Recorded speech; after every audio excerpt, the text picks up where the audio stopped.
What's happening, man? What's cracking?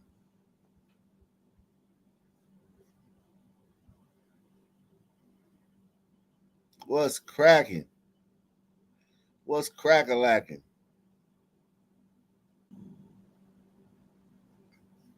How's everybody doing?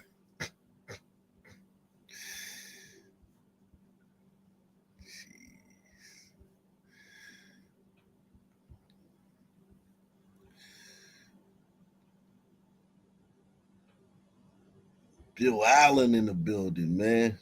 Bill.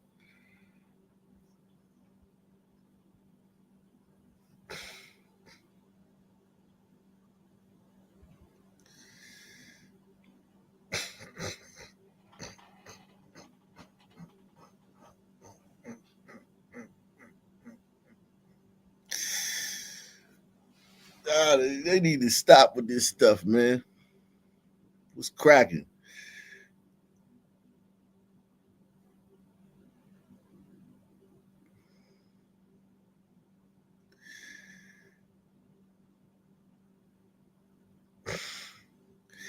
Kimberly Ashcraft in the building. Deacon. JB. B Swiss. Frank Jackson. Everybody in the early birds, man. The early birds, man. Let's get 100 likes, man. 100 likes, so I can drop this link, man. 100 likes, so I can drop this daggone link, man.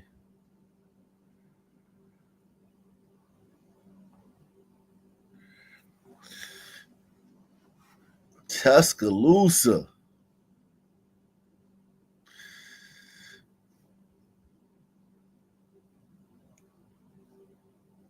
Tuscaloosa, Alabama.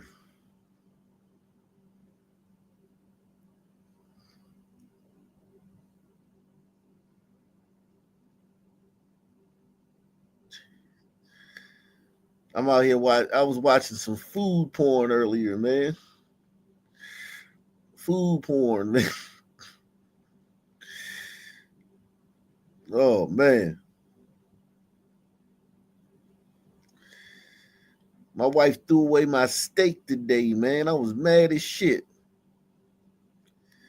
I had that steak in there. That steak was a little bit brown, but it was still a good steak. I was gonna cook that motherfucker today. She went in there, cleaned out the refrigerator, threw that motherfucker out. I was like, oh, fuck, threw my damn steak away.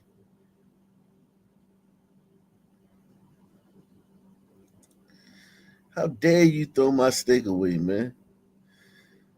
Let me throw it away. Let me determine when it went bad. I'll tell you if it's going bad. You don't tell me when my steak going bad. Yeah, man. I ain't even cooked that junk yet, man. I'm gonna cook that. I should have cooked it yesterday, man, and put it in there. I was like, nah, I'm gonna cook it tomorrow. She went in there, and then she didn't buy no new steaks. She threw my steak away, but didn't buy no steaks. Bought some shredded beef, like ground beef and fajita beef, like already cut up in strips. I was like, man, motherfucker, I want my steak, man.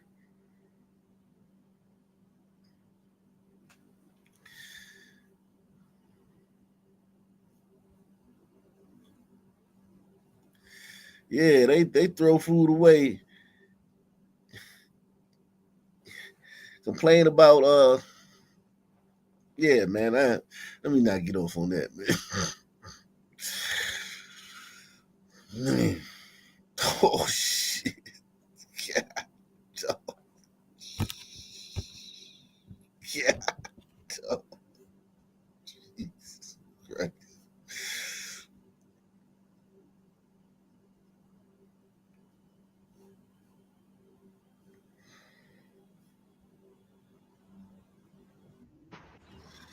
Ja. Huh? I didn't. I didn't understand. For homies. Name? Where are you from? Where are you from? Me? Yes. I'm from England. Thank you. Name? Country. Yeah, and then Yes. Just name. what Yes. is that? It's for the homies. It's for homies for Can orphans. you explain Support for them. slowly? I don't Much understand. people live center. For baby Ah, handicap. okay. Yes. Name? Where are you from? Thank you. And then, You name. et après, You sign? yeah. I do tell. Yo, that's Paris. Yikes, she got that many people to sign that shit. Mm.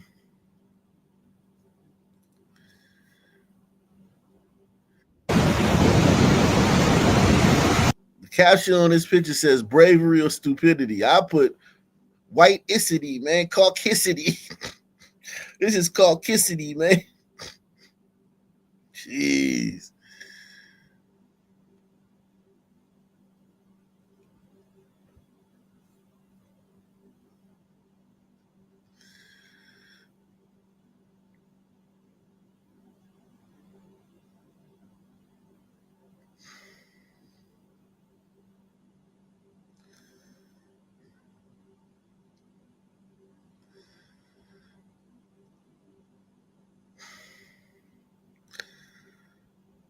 Oh, Jesus Christ.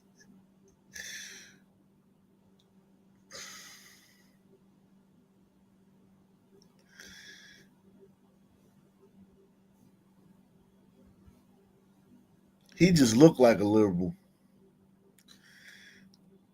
God, they just have a look about them, man. Trump coming out and calling for a rally with his supporters January 19th, one day before the inauguration. Why would you need to do that the day before you are supposedly being inaugurated the 47th president?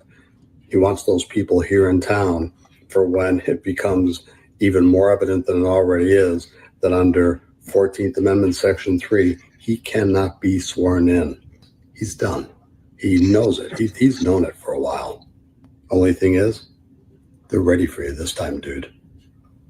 Trump coming out and Wow. Lunatic, man.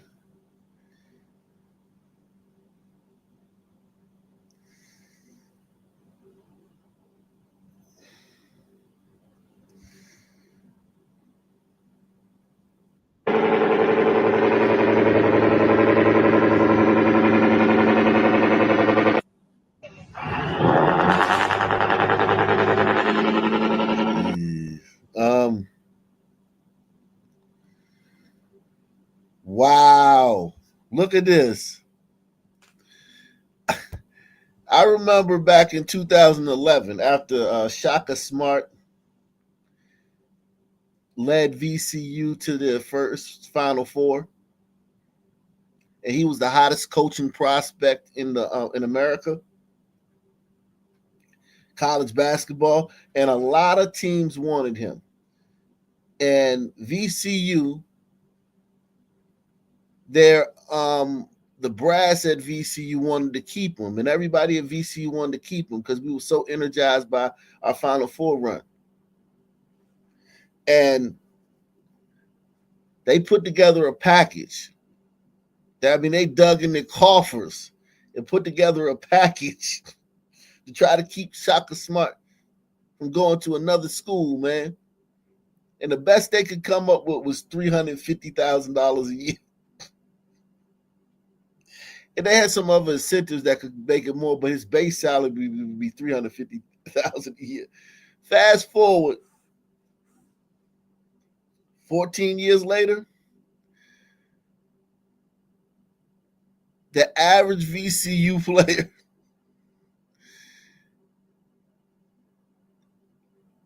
will get $384K per year. Jesus Christ. To play college basketball. Imagine what they give you at Duke. Imagine what you got to give these kids at North Carolina or Kentucky or UCLA or Indiana or UConn. This is the pros, man. VCU's paying $384K. Jesus Christ. Wow. Unbelievable.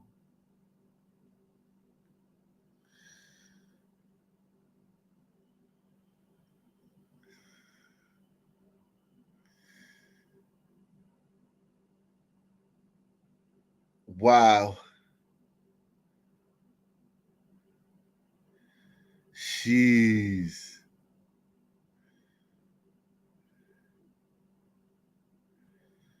Wow. This is absolutely insane. Yeah, this is pros now. These are the pros. This is the pros. They're gonna have to rein this in, man.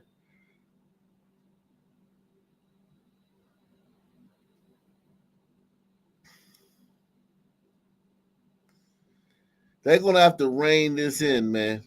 Somehow, man. Now VCU good. They don't have football, so they don't have to pay football players. They have a football team. But jeez, you kidding me? You gotta be kidding me, man. You make $400,000 to play at VCU. And listen, I love VCU, man. That's my school. That's my alma mater, man. But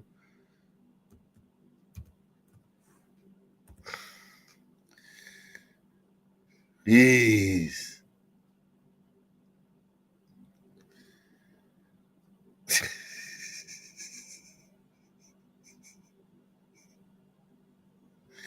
Yeah, man. I gotta see if I got any eligibility left. Yeah, shout out to Eric Maynard, man. That shot against George Mason. No, the shot against Duke in the championship game, and the shot against George Mason in the Colonial Athletic Conference Athletic Association final that year. Wow.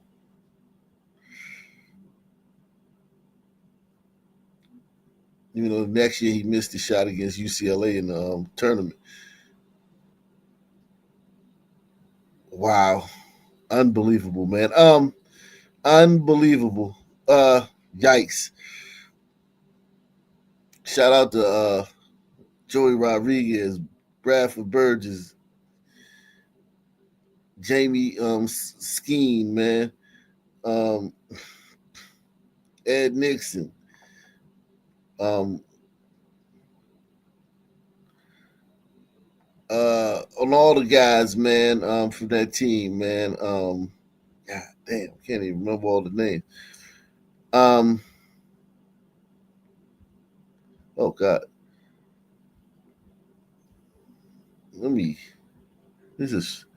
This app is off the chain.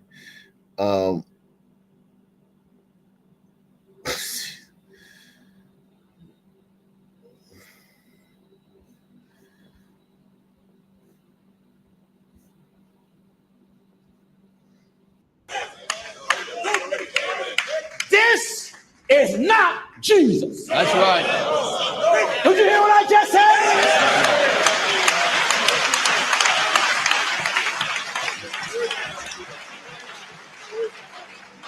He ain't Jesus. No. And he sure ain't Jesus. That's right.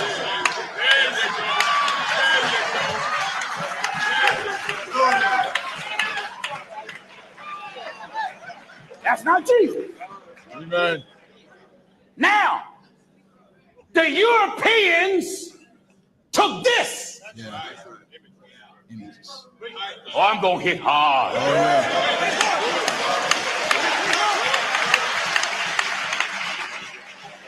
Baal prophets Yeah, prophets. took this Mhm. and made it look like them, Yeah. Amen. and then use scripture. Servants, obey your masters. That's right. And taking that scripture, they manipulated and made themselves that master that the Bible was talking about. That's right. So if you want to talk about terrorism, Go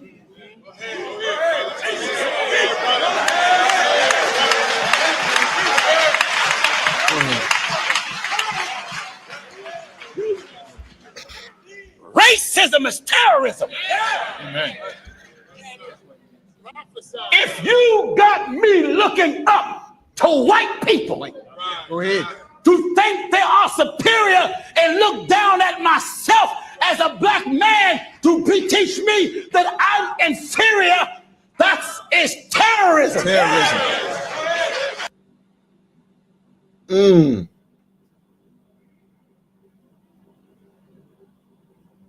Mm. Preach, brother. Well, mm-hmm.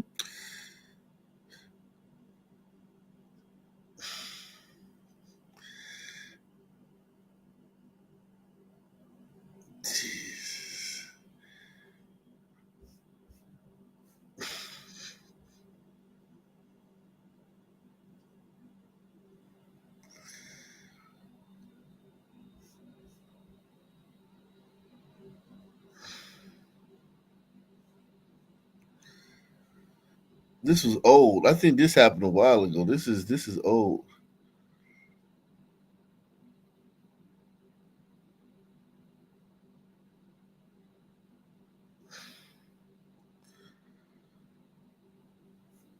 This can't be new.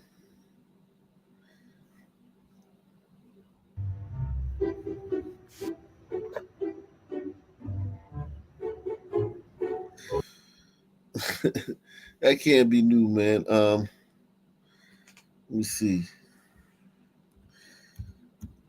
Shout out to everybody out there, man. Make sure you hit the like button, man.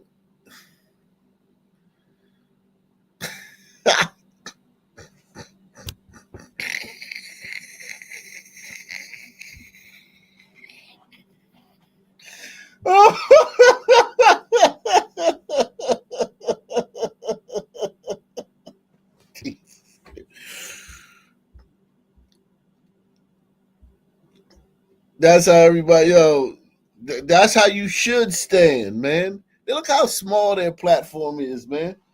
They need to, well, they can't do it because the subway system is so old, but look how you should stand like that, man.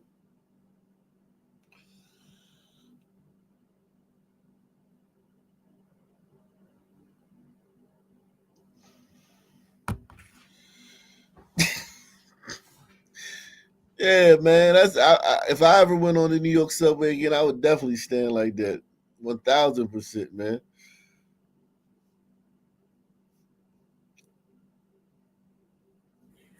Y'all, I'm reporting live from New York City. I'm currently in the subway underground train station. I'm at 14th Street, 14th. I just got off the A train is running on the F line after West 4th. For those New Yorkers, y'all understand that lingo, but I'm just going to say this. I just got off the car and there was a man shouting the entire ride.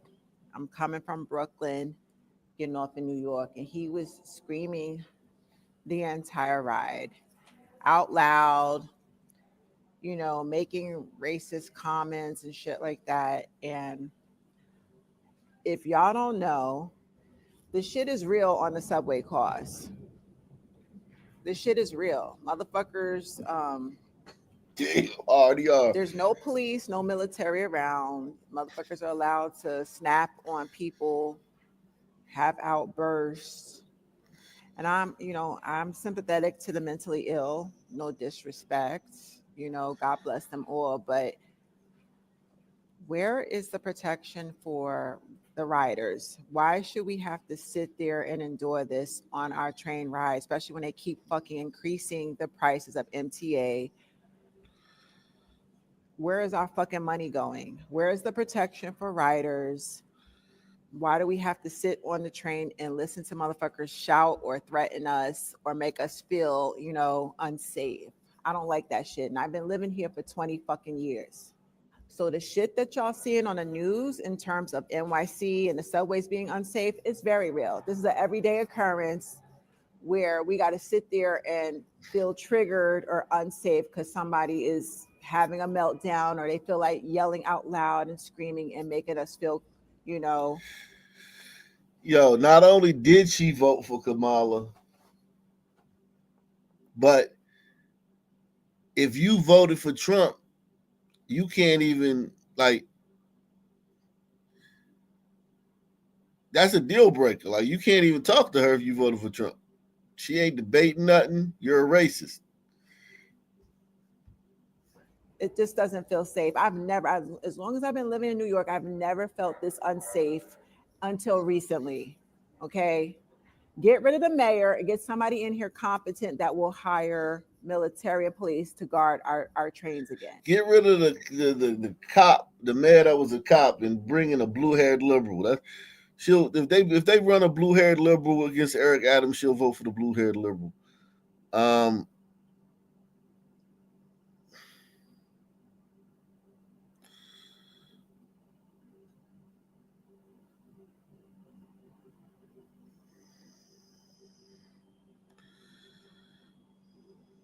Hey.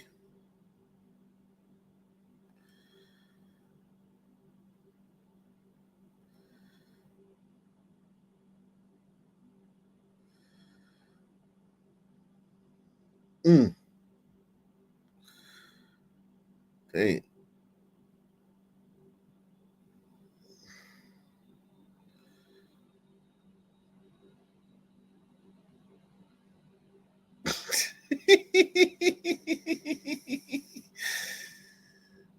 Jesus.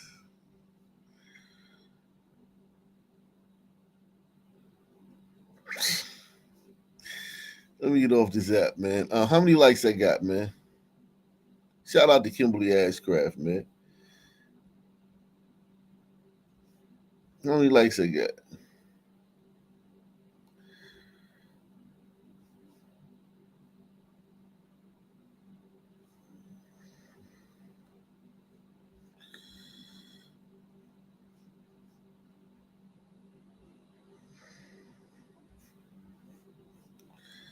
How many likes I got, man?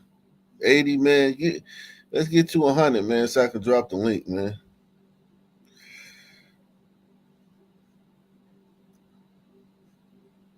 Let's get to 100, man, so I can drop the link.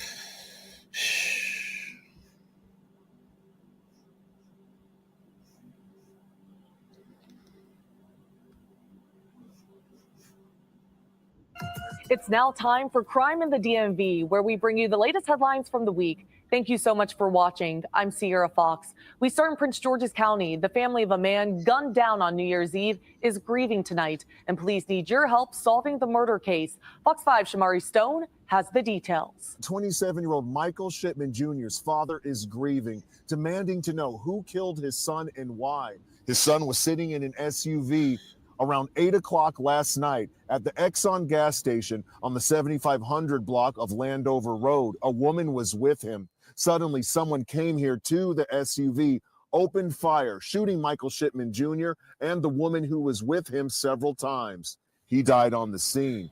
Medics drove the woman to a hospital. Tonight, she survived. Her condition is unknown.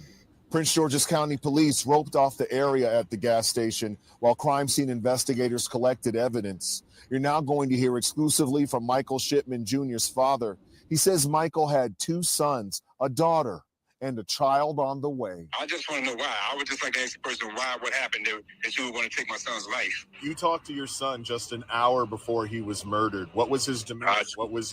How did he seem? He was happy. He was laughing. He was laughing on the phone. And tonight we talked to an employee here at the Exxon gas station. He says that police are reviewing surveillance video. Meanwhile, if you have any information about this murder, call Prince George's County Police. In Landover, I'm Shamari Stone. Back to you. Now to D.C., where a mother is pleading for answers nearly a year after her son was shot and killed during an attempted robbery. Fox 5's Bob Barnard explains. This is a story about an unsolved murder here in D.C. Happened on this block of South Dakota Avenue Northeast in January of this year. And it's about a mother's never-ending grief. Every day moving forward is going to be a struggle for me. This does not go away. This is not something that gets easier with time. Janet Real Budo is reflecting on the murder of her 23-year-old son, Ryan, a graduate of St. Bonaventure University, doing a year of postgraduate service in D.C. when he was shot and killed on this snowy street during an attempted robbery. Wow. Pain, I know trauma. exactly where that is, man. I grew up not far from over here, man. I know exactly where this is, man. Right by Fort Totten Station, man.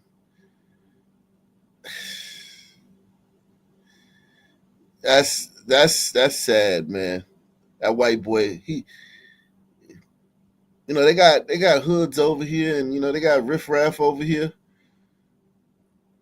but they got a lot of nice parts over here too.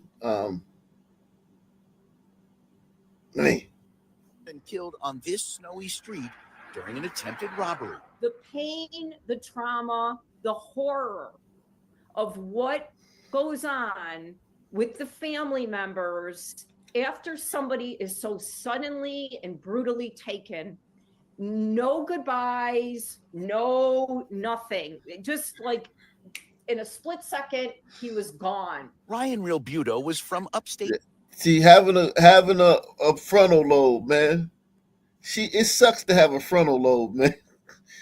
Press 1, man. It's gotta suck to have a frontal lobe, man.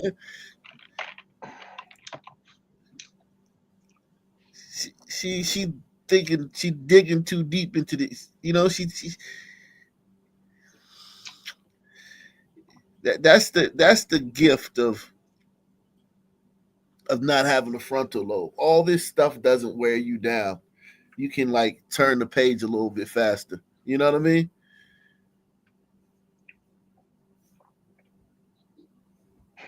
University, doing a year of postgraduate service in D.C. when he was shot and killed on this snowy street during an attempted robbery. The pain, the trauma, the horror of what goes on with the family members after somebody is so suddenly and brutally taken. No goodbye, no nothing. Just like in a split second, he was gone. Ryan Real Budo. Hey, Theo, man. Yeah, please mute yourself. Who are you? The one who was here yesterday, or were you? Theo, were you here yesterday? That's you? Okay. Making sure. Budo was from upstate New York, came from a close-knit family, one of 3 brothers. This family's life shattered here in the 5,000 block of South Dakota Avenue Northeast, January 18th, 2024. Is one of 115 unsolved murders in D.C. this year. Think about it, man.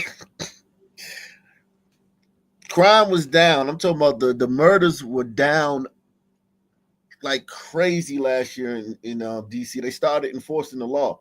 So murder went down, crime went down. And it was still 115 unsolved murders. Not just 115 murders, 115 unsolved murders in the nation's capital.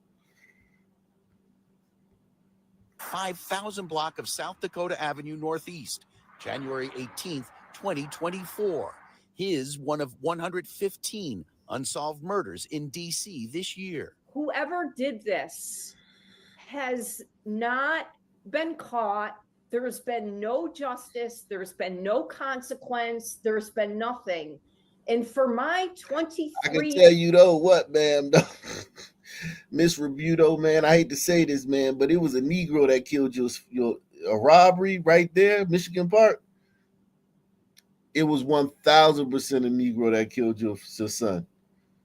1,000%. So you can start there, man. That's your first clue, man.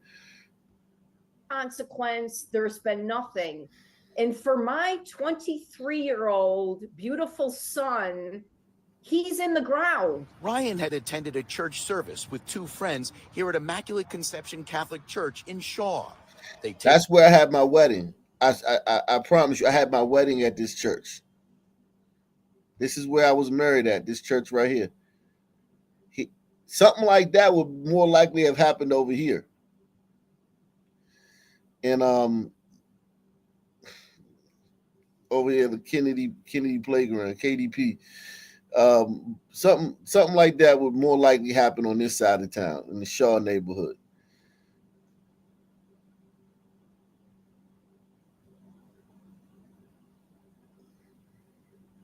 That shit crazy. Here at Immaculate Conception Catholic Church in Shaw.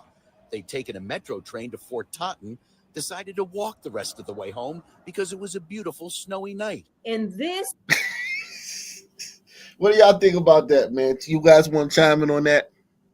I mean, you know, you try to enjoy your life, and this is what happens. As soon as you go to try to walk down the street, here comes trouble. Man, I mean, Merck told me too, and I'm sure he gave it up. I'm sure he wasn't like, no, I'll die for this coat. Like, I mean, I don't know. Maybe he was, but I wonder what kind of coat he had on, because they were stealing. They were robbing for those. What are those coats? It's a Canadian, some shit, Canada, something. You want to meet a Canadian expert over here? It's called a Canada Goose jacket, and they killed a lot of people died over those coats the last couple of years. And a lot of white people have it and don't know that it's a pride. Like, it's like North Face. Like, a lot of white people never knew that North Face, a Sun Man will kill you over North Face. You know what I mean? Jacket. And they don't really know that, because they're in their world, North Face is just like one of like 1,000, you know, winter wear brands. It's not even, you know what I'm saying? Nothing. But yeah, some man will kill you, murder you for that. This act, this one split second, has completely changed all of our lives. Janet's 2024 yearbook is a scrapbook of notes and letters and news articles about Ryan. I had not read them all. And Janet says the police reaction to the recent murder of the healthcare CEO in New York City leaves her longing for answers. I want to talk to the mayor in DC. I would like to talk to the higher ups to see what's going on. I need some assurance, some... Ma'am, get in line. Get in line behind like a 10,000 black mothers, man. Y'all can support the channel if you want. Don't let me stop you from supporting the channel, guys. You can hit the PayPal, Cash App, or the Super Chat. You can support the channel anytime you want, man. Don't let me stop you, man.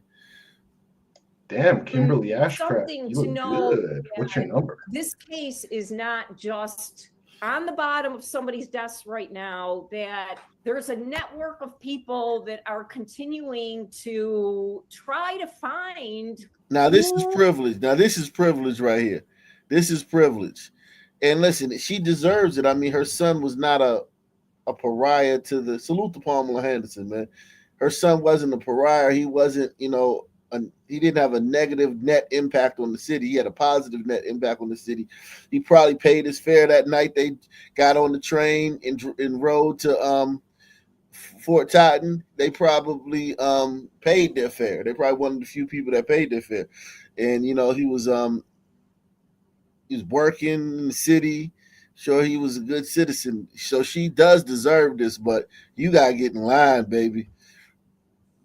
What's going on? I need some assurance, something to know that this case is not just on the bottom of somebody's desk right now, that there's a network of people that are continuing to try to find who murdered Ryan. I've also spoken to DC police today. They tell me this is not a cold case and that leads are still coming in and being pursued.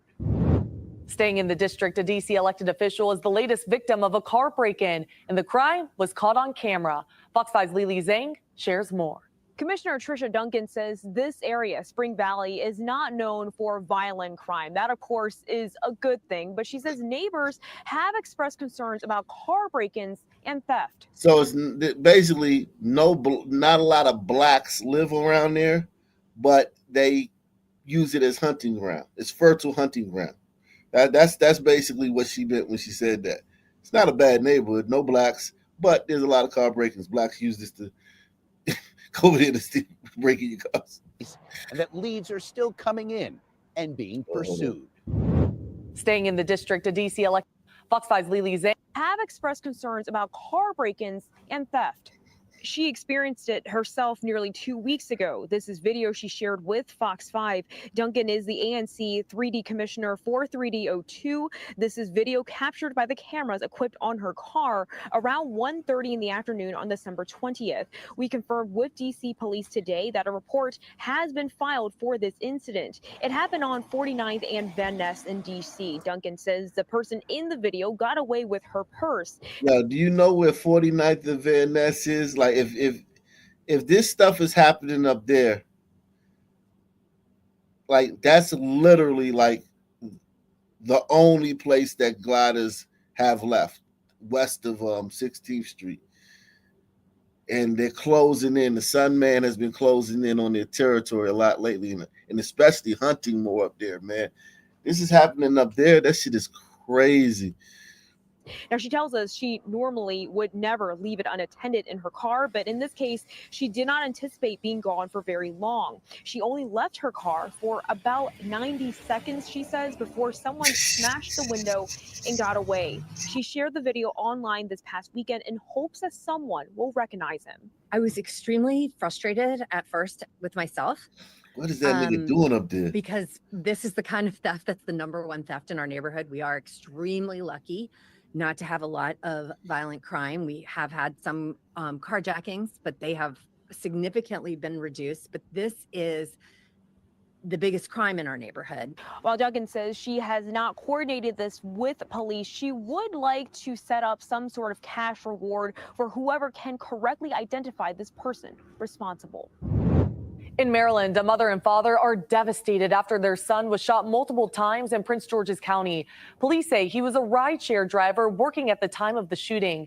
Fox 5's Shamari Stone has the latest. 36-year-old Watson Abdullah's family is devastated, and they hope that he survives. Right now, he is at a hospital in critical condition. His mother tells me that he recently became a father just 4 months ago, and he was working hard as a rideshare driver to support his family. Well, he was found right here near this area. This is where the rideshare actually came to this parking lot near this storage facility that you're looking right here on Bladensburg Road. Tonight, it's a mystery. His family demanding to know who shot him and why. Prince George's County Police and Cottage City Police drove here for the report of a shooting on the 3300 block of Bladensburg Road around 10:45 last night. That's when police found 30. Go into your storage. See, here's the thing.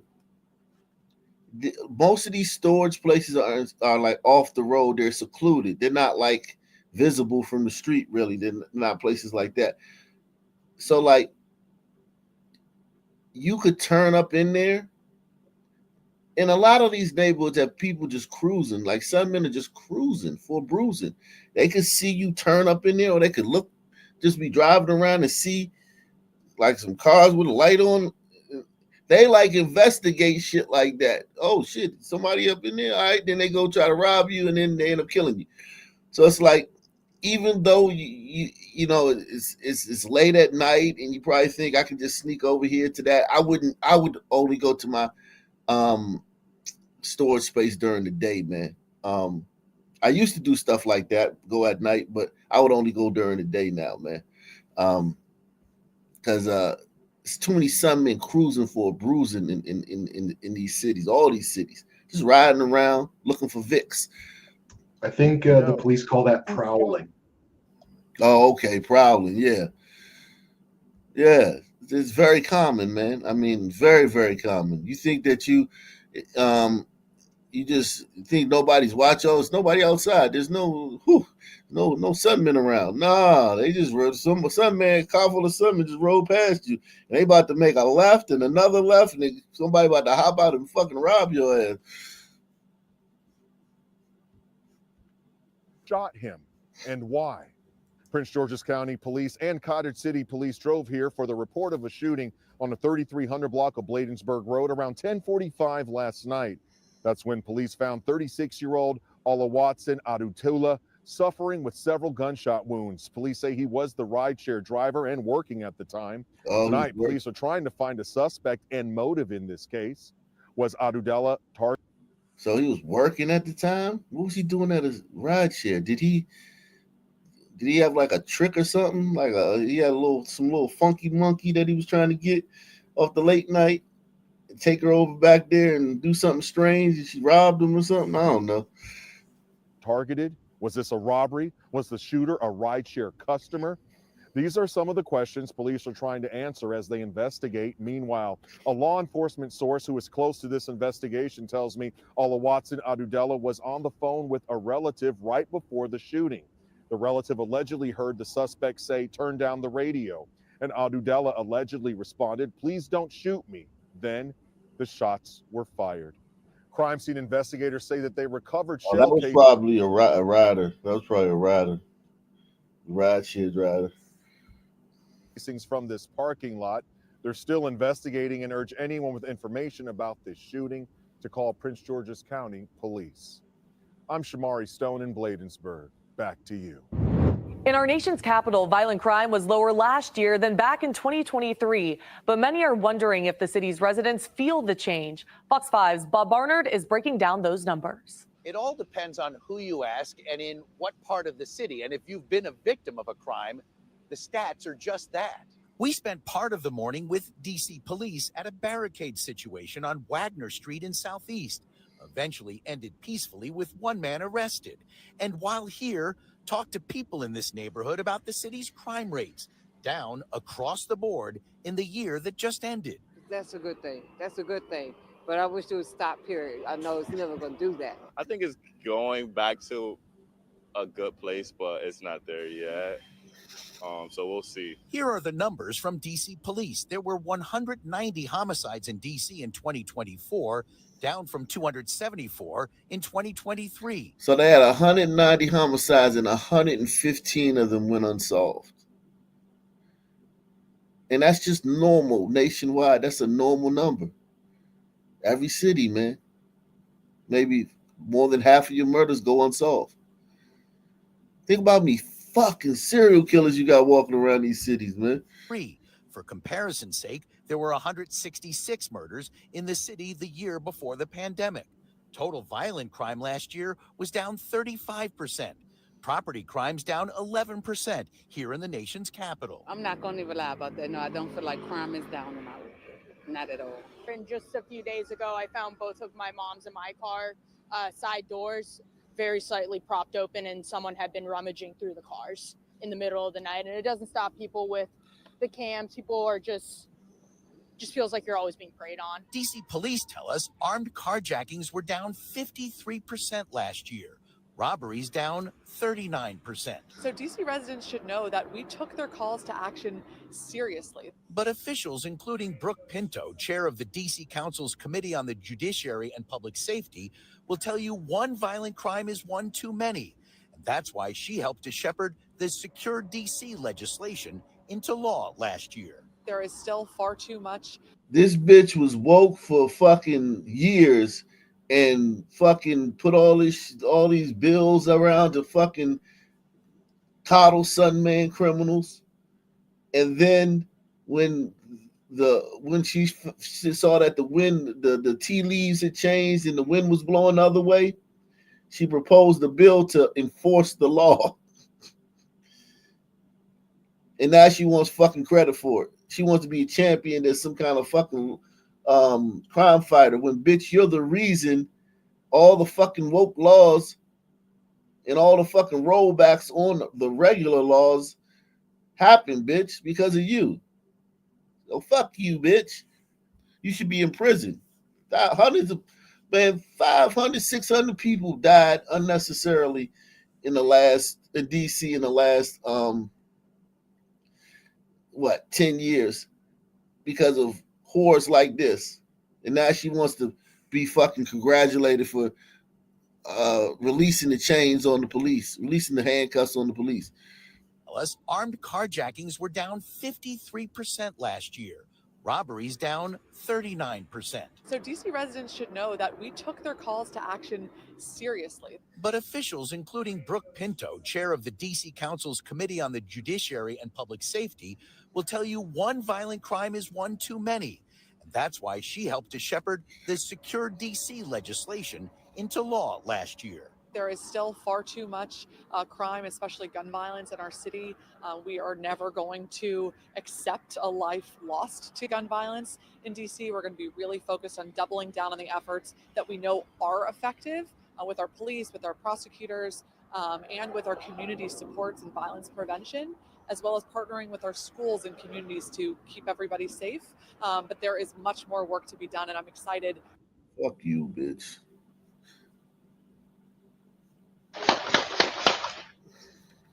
Dozens of gunshots could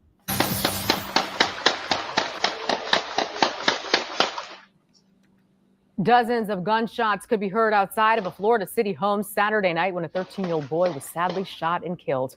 Police are now investigating this teen tragedy as they work to learn who was responsible here. And we have Terrell Forney joining us live from Florida City with the latest on this investigation. Terrell.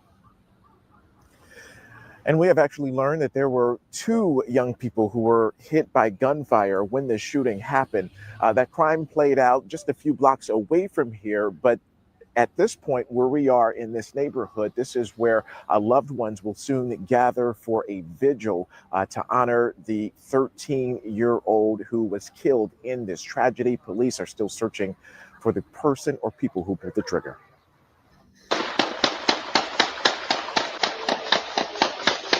A barrage of bullets captured clearly by a home's surveillance camera Saturday evening in this Florida City neighborhood. When the smoke cleared, two kids were hit, including 13-year-old Jovan Taylor. The teen was airlifted to Jackson South Hospital minutes later, where doctors pronounced him dead. Miami-Dade police has since taken over the investigation. Detectives say a group of individuals believed to be friends were standing outside of the property around 8 last night near Northwest 13th Street and 6th Avenue. Standing outside this property? Oh, these some rough kids, man. Late last night, standing outside of this property.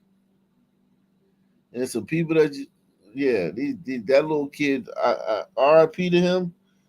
But he was in the midst of some action, man. He was in the midst of some kind of violent orbit of some young sons and shit. Like he said yesterday, Northwest 13th.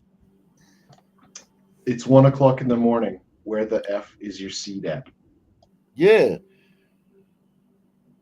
Like, and then listen, the way the woman talked about her son, there won't be all that reflection about this, man. This woman knows what happened, man. Around 8 last night near Northwest 13th Street and 6th Avenue. A shooter or shooters approached the group and opened fire. Our camera spotted at least 3 bullet holes through a front window of the Florida City home near the area where the shooting took place. Neighbors were reluctant to go on camera about this latest act of gun violence just a few days into the new year. But a street-side vigil to honor Jovan's life and to support his grieving loved ones is set to take place this evening just blocks away from where detectives are actively carrying out the murder investigation. And right now, detectives don't have an active description on the people that they are looking for who they believe carried out this shooting. They don't, at this point, they have not released a motive, I should say, behind this crime as well. But again, Miami-Dade police in charge of this investigation. We know that there is a $5,000 reward available through Crime Stoppers for any information that leads to an arrest. So while Miami-Dade police is in charge of this investigation, we know that Florida City Police Department, they will be on hand for this vigil that is set to begin in about half an hour from now. That is the latest live from Florida City. I'm Terrell Forney.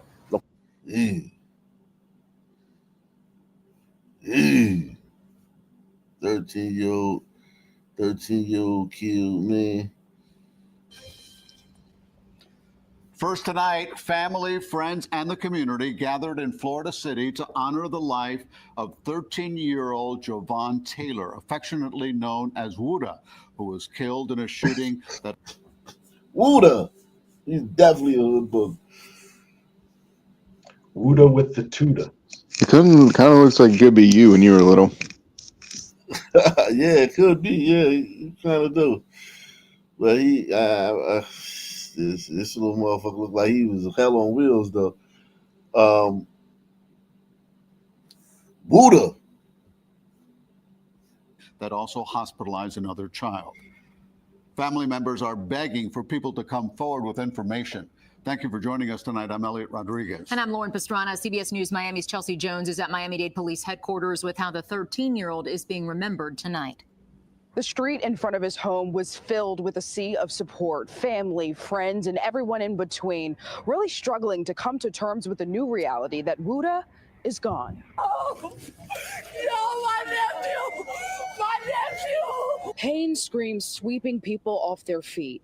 13-year-old Javon Taylor, also known as Wooda, was shot and killed Saturday night. I found out my nephew was gone. Ring camera video captures several rounds of gunfire unleashed in a Florida City neighborhood.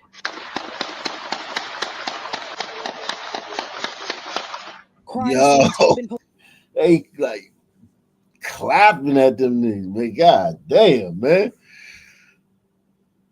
This is Blackistan, man. Rounds of gunfire unleashed in a Florida City neighborhood.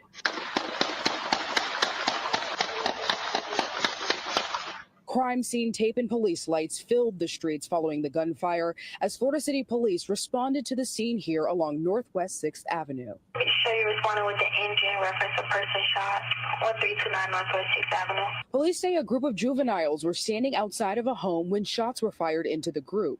Wooda and another unidentified child were caught in the crossfire. I'm just confused. I'm in shock. I don't believe it. I feel like it's all a dream. I just want him to wake up. Sunday morning, bullet holes remain a symbol of the violence from the night before. My nephew is hurt and he's 5 years old. He has to now live without a brother. My sister is hurt and she has to live without her firstborn, somebody that she birthed, because of something he had nothing to do with. Javon just turned 13. I don't know if he had nothing to do with it. I don't know. Maybe he didn't have nothing to do with it, but there's little killers his age, and he's standing in front of an abandoned building at what would they say? What time did they say it was? 11 or something. Well, late and shit. 13 in November. He loved football. He loved to dance. He's 12. He loved to eat. Oh, he's and he 13. loved his family. I mean, multitude of people that are here. I mean, because of this one child. He touched us all in a very mighty way. You know, everybody say my child is a good child, but no, that one was a good child. Mayor of Florida. Okay, so they say he was a good child. Hey, man. I mean, you can't argue with that, right? Yeah, I mean, and Sons have never made up a fucking metric fuck ton of bullshit about their kids before, right? It's not like Sons have the propensity to lie their motherfucking balls and tits off, right? Yeah, right. Here, because of this one child, he touched us all in a very mighty way. Everybody say my child is a good child, but no, that one was a good child. Mayor of Florida City Otis Wallace says the city has taken steps to improve the safety in the community. Well, in the past few weeks, we've had more police officers. We have $250,000 worth of surveillance cameras in high crime areas. More police officers, more cameras, and just for the next time you get a gathering like this of niggas in your city, it's gonna be because some goddamn career criminal got beat up by a cop. All that shit for nothing. These niggas ain't gonna get together like this, barring another homicide. These niggas ain't gonna get together like this unless some ain't shit nigga with a fucking terrible fucking past is either shot or brutalized allegedly by a cop. So you just basically took a bunch of money and threw it in the fucking ocean. We've had more police officers. We have $250,000 worth of surveillance cameras in high crime areas. We just funded $250,000 for a mobile suppression unit to go into the high crime area. But Mayor Wallace went on to say he believes stricter gun laws are necessary. From children to adults, Wuda impacted the masses, and now his family is desperate to know who is responsible for his shooting. Wuda would do anything to help anybody. So if y'all can't do anything to help him, please, we as a family, we as friends, we as everybody, we need closure. We want closure. We want justice. At last check, the other child that was hospitalized as a result of this shooting is stable. Miami-Dade police say they are interviewing several people but have not made any arrests. In Doral, I'm Chelsea Jones, CBS News, Miami. She looked like Lizzo.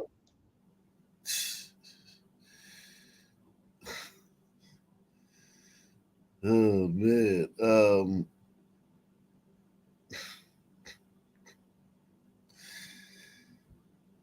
So have you been to one of these vigils or gatherings to honor some stranger you never met?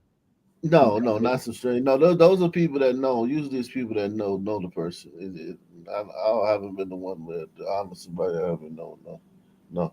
It's people that know you or know the family or know some you know what I mean? It's a couple degrees of separation. It's not just random people showing up like that. Now some white people might show up. They say, I just want to come by some shit like that. It's like, yeah, niggas ain't really just showing up unless they know of or know the person or know the family or some shit like that.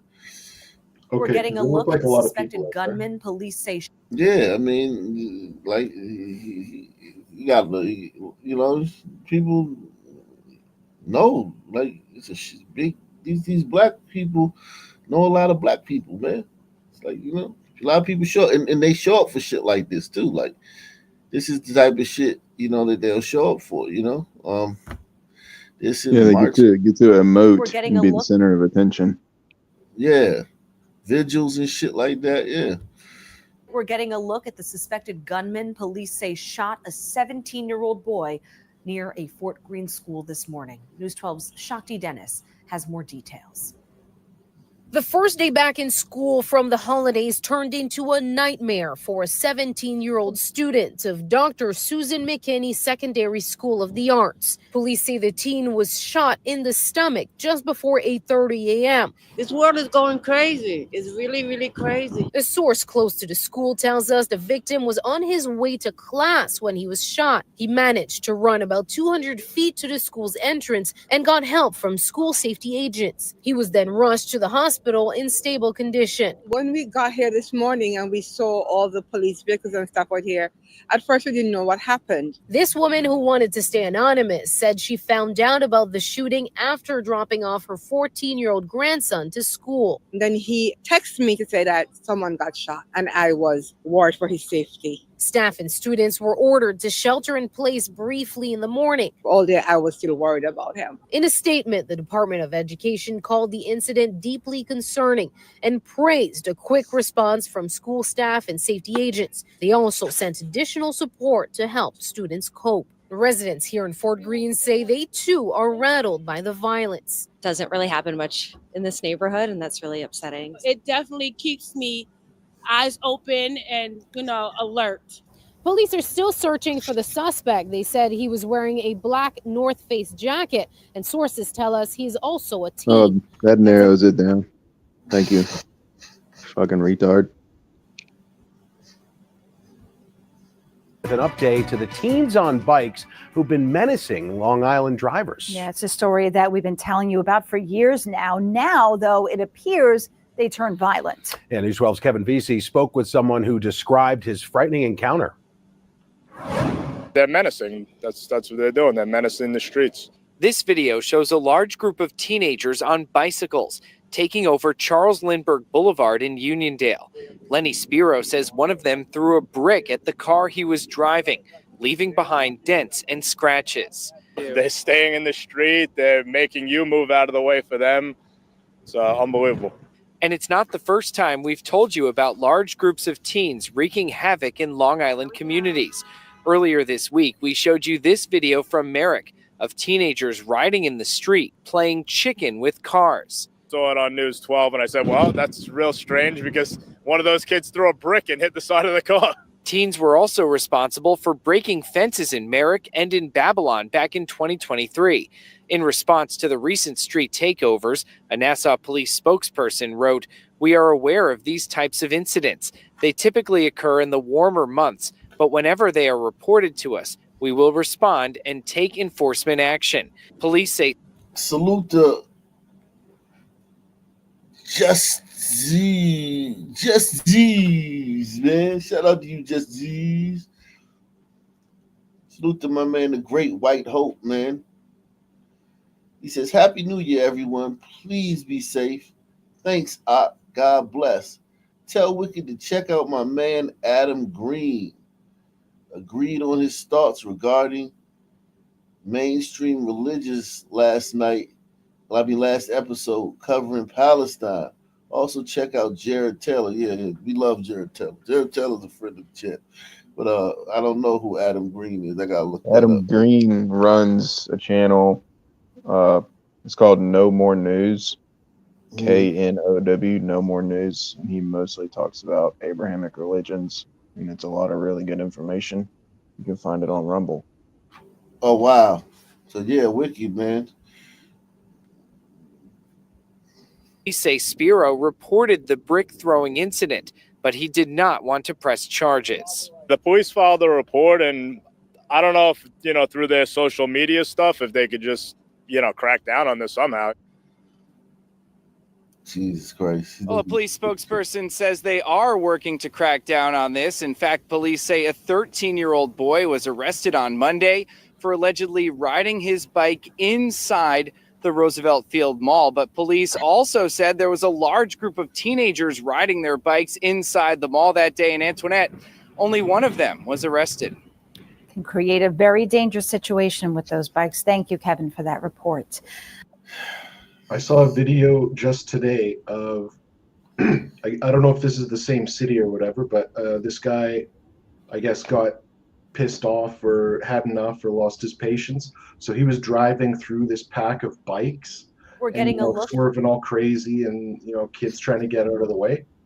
And, a couple hours later, I saw a video update. Oh, yeah, the kids caught up with him. One of them had a motorbike and followed him, and they found his parked car, and there were like 50 people jumping up and down on the hood, on the roof. Just destroyed his stuff, man. Not a copy site, right? You got it, yeah.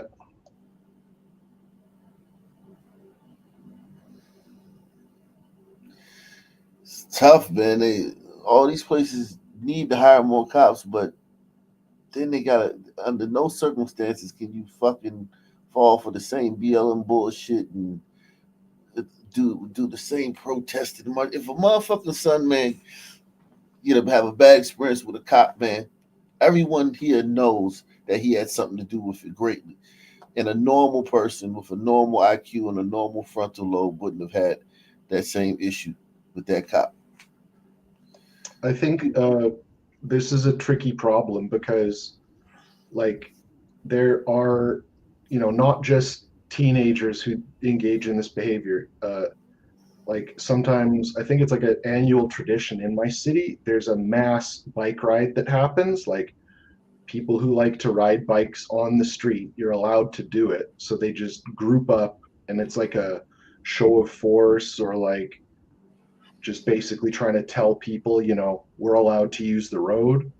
Obviously, you have to obey the law when you're on the road. You have to be wearing a helmet, and you got to have lights and stuff. But you more corny you are, you be fucking excommunicated if you wear a helmet and shit. If you're a Southern man, Southern men don't wear that shit. Well, what are the cops going to realistically do? There's a pack of 30 guys on bikes.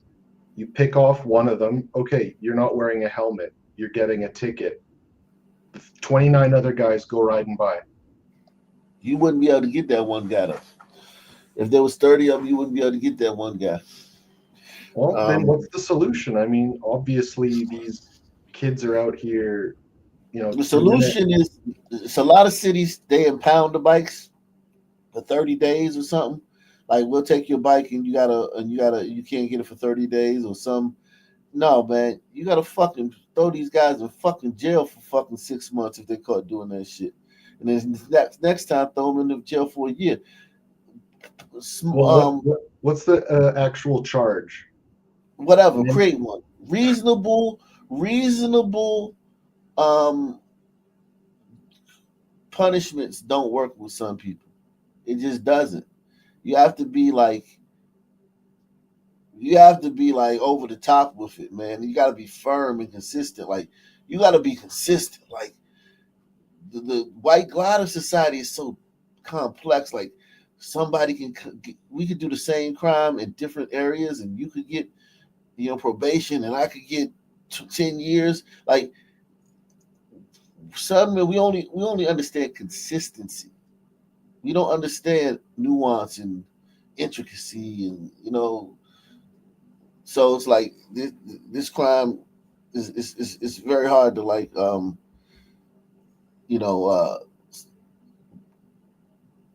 nurture us or guide us out of this way of behavior.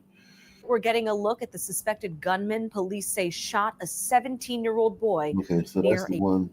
I know a 17-year-old boy got stabbed in New York.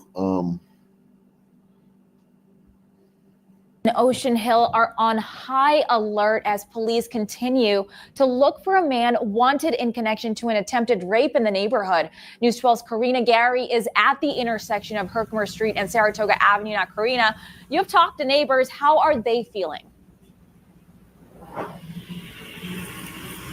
Yes, people are understandably on edge at this time as police continue their search for the suspect. And if you take a look here behind me, you'll see this taped up poster. It has a picture of the suspect. There are posters throughout the neighborhood just like this one. Police tell News 12 a 22-year-old woman was walking here along Herkimer Street and Saratoga Avenue when she was approached by the man you see here on your screen. They say he punched her multiple times in the face, pushed her to the ground, strangled her, and sexually assaulted her. The victim was taken to the hospital where she is said to be in stable condition at right there on the street. time. That looked like a sun man to me, man. I'm just gonna go out on a limb. Yeah. I mean, based off of that funky gold and black jacket, I mean, that's styling. Yeah, like he wears a very ostentatious, loud jacket, and he's still like raping. What happened to the cat burglar? Like with the fucking like the black hoodie and the black pants and the fucking shades? Like he's just like he looked like he fucking going to a fucking goddamn rave and some shit, and he's fucking out here like attacking women in broad daylight, and he's still on the run. He's still out there. Like it's a possibility nobody will be able to identify this guy. Look at that. Residents were just left shocked as they say they feel relatively safe walking around here even late at night. It's just really disturbing that that would happen because it's New York. People are out at all hours of the day and night. It's not like other cities where like things close at 9. It's really disconcerting that someone would do that. And so this person is obviously not well. And I hope that like she's doing okay in the hospital. He said this person is not well. You know, you have to have sympathy for him. Yeah, that dude is fucking very well. He just got some fucking action. He got the, you know what I'm saying? He got some action. I think that might be a little bit of glider coming out through her mouth. Like, you know what I'm saying? Or wokeness. Like, it could be like, you know, performative wokeness. Oh, I guarantee you she is turbo woke. She's a Melungeon. She's super mega woke. Yeah. Whatever term Gladys come out with, like, she wouldn't have used well, not well 10 years ago because liberal gliders didn't, like, all these, you white people got to understand that, like, all these terms, disparities and fucking, goddamn, all these terms that you've been hearing the last few years, black people never, ever used those terms before. They didn't know what the fuck they meant. Critical race and nigga, we don't know what that shit. White liberals teach us all that shit. We don't know none of that shit until white liberals teach us those terms. Hospital, but we're all just kind of being alert, letting people know what's going on. Yes, like Ray said, neighbors have been keeping each other updated on this attack. One man I spoke with even said that he asked his neighbors if they were able to capture anything on their Ring camera. So it really is a community effort. Again, if you know anything on this attack, you are urged to contact police. For now, in Ocean Hill. Stop snitching. Damn. Yeah, man, it's crazy, man.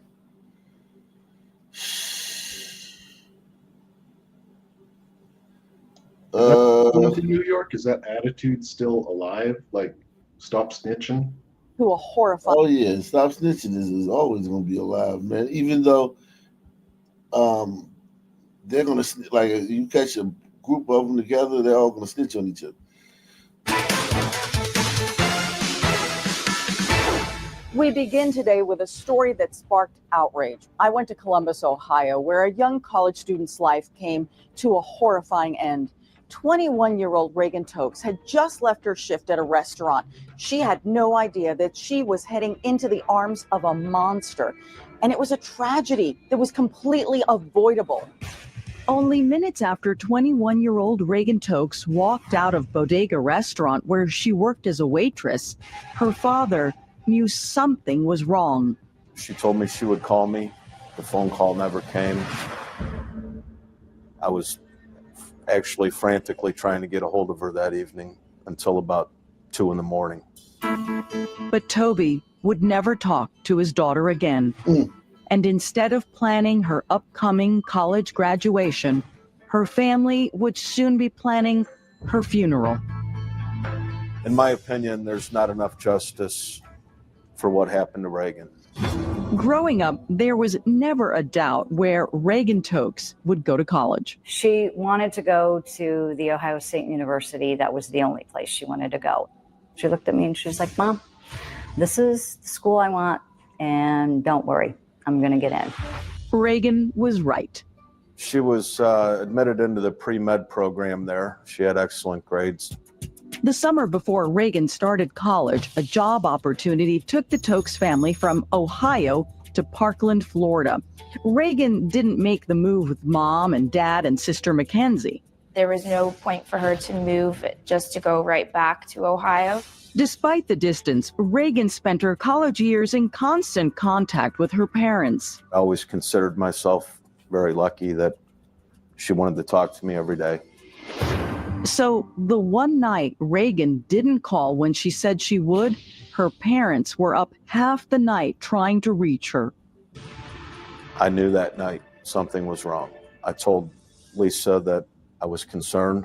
Mackenzie took to social media, sending out posts like this, asking anyone who had seen her sister to contact their family. I was hesitant to do it because I knew once I did it, then it was officially real. Like, she was missing.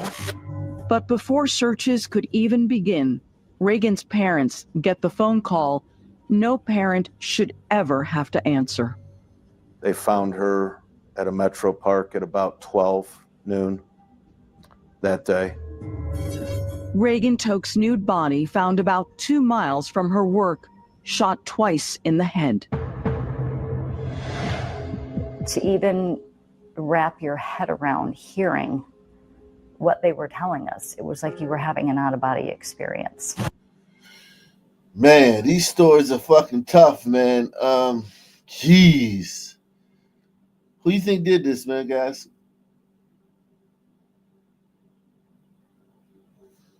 Any thoughts on who It says felon wearing ankle monitor. So salute to Big Larry, man. Detective Rick Forney was one of the first investigators on scene. We get a call from Columbus Police Department that they are taking a report from some OSU students who are reporting their friend missing that did not return home. Who would want Reagan Tokes dead? People started wondering if her going missing was related to the other criminal incidences of people being robbed and brutalized. People were really scared. Cops were also wondering the same thing. We searched all the trash cans, all of the restrooms. She didn't have any clothes on, so we were looking for any type of clothing. A search of the park turns up nothing. Where do you take the case from there? Her car was reported stolen as well, and we needed to recover the car. The next day, Reagan's Acura was found about 10 miles from the park. The car yields a critical clue. Someone had clearly tried but failed to set the vehicle on fire. A cigarette butt was recovered. Also inside the car was a gas can. Within hours, detectives learn a similar gas can had been purchased at a nearby store the same night Reagan went missing. They quickly obtained a photograph of the man who bought it. How did Reagan run across this guy? That's what I want to know. Like, how did they cross paths, man? Was Reagan down with the Brown, man? Was she going to Browntown on the DL, man? she probably just walked outside the restaurant and he was there. He said something, and then that was all it took. Or caught her in a vulnerable position to force her into the car, or just get in the car with her. Audit. At this point, do you have any suspects? No, none. When does that change? When we got the DNA hit from the cigarette butt that was located in Reagan's car. It belongs to Brian Lee Goldsby, the same man seen in the photograph buying the gas can. I looked at him in his eyes and I saw pure evil. Lieutenant Brian Davidson says Goldsby was a registered sex offender, first arrested back in 2010. What did he do? He actually had come up behind a female that she was exiting her vehicle and put a knife to her, and he forced her to perform oral sex on him. The victim in that case refused to testify, fearing for her life. Goldsby accepts a plea deal from prosecutors. And he pled guilty to an armed robbery and an attempted rape. The lesser charges meant Goldsby was only sentenced to 6 years behind bars. Turns out he was released from prison just 3 months before Reagan Tokes' murder. I didn't even realize he was out of prison. The DNA match to Brian Goldsby from the cigarette in Reagan's car was enough for cops to arrest him a second time. I couldn't believe it was him again. He would interrogate the same man he helped put behind bars again 7 years later. How did y'all even know to look for me? We're back with the tragic murder of Ohio State student Reagan Tokes. Police have a suspect, and it is someone that they have previously put behind bars, someone they should have been monitoring closely all along, but nobody was watching. Less than 48 hours after Reagan Tokes' body was found in a park in Grove City, Ohio, Brian Goldsby was arrested. Cops found DNA on a cigarette butt in her car matching his. At that time, we still can't prove that he is the one that killed her. Damn. Think about that, man. A lot of society is so complex, you still can't prove at this point that he's the one that killed her. Yo. Are you advocating for the return of lynching? No, I'm saying that if he had done this in fucking a third world country or Africa, he'd already have a tire around his fucking shoulders, and he'd be smoking all right. Well, I mean, they wouldn't have DNA analysis, so the idea that they could figure out who did it, they would put a tire on somebody, but it'd probably be the wrong dude. Yeah, they just find somebody and accuse them of witchcraft, and then necklace them, and that'd be that. Yeah, somebody whose neighbor pissed them off, they would accuse them of doing it, and then it would just be, that would be good enough. Yeah, hold it down for a second, guys. And make sure you guys support the channel, man. Support the channel via PayPal, Cash App, Super Chat, man. We need some sponsors tonight, man. Who we got? Okay, I'll be right back.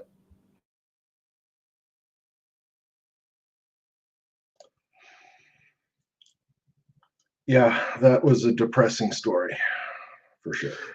It happens all the time. Like he's run the same type of story over and over and over again. It's like every couple months there's something like this, and it's not going away anytime soon. The legal system is way too soft for this to ever be handled and stopped. Yeah, I don't know. It's like we have all this technology and stuff, all this surveillance, and I guess you can't catch them all. There's going to be some people who, you can't, I don't know. Like, I heard some statistics like from The Wire about how the clearance rate for homicides is 30%. Like, they're only. Well, the reason it's so low is because sons don't help the police. That's the number one reason it's so low. The majority of those crimes, those homicides that go unsolved, are sons killing other sons, and then the remaining sons, are too arrogant or retarded to participate in the criminal justice process, other than trying to get one over on gliders or, beg for money.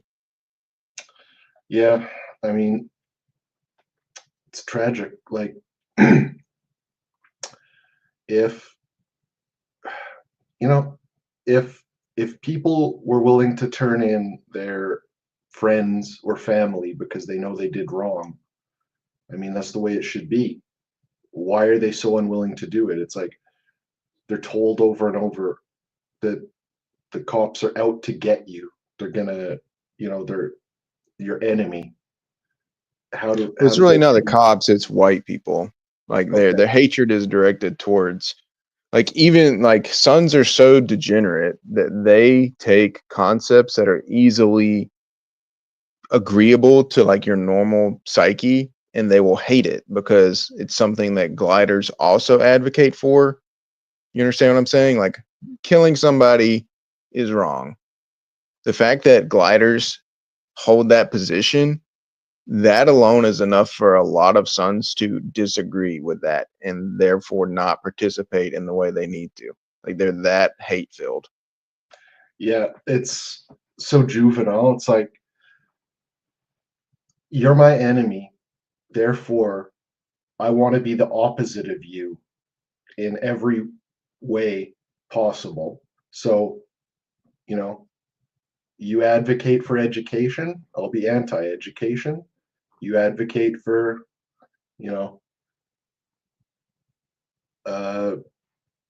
just carrying yourself in a respectful manner, having manners, waiting in line, all this stuff, trusting your fellow man. It's all, how did race relations go down in the past 50 years? Because I feel like in the 60s and 70s, I wasn't alive back then, but my perception from the media and, talking to older people is that back then nobody gave a shit. It was just, we're over that. Like, we can all get along now. It's, make love, not war, all that stuff. All the hippie movement, it was all about loving your fellow man. And that just phased out. And, what went wrong? Well, if you watch rap music? Ox show long enough, you'll realize it was never anything but this. It's always been like this. It's never not been like this.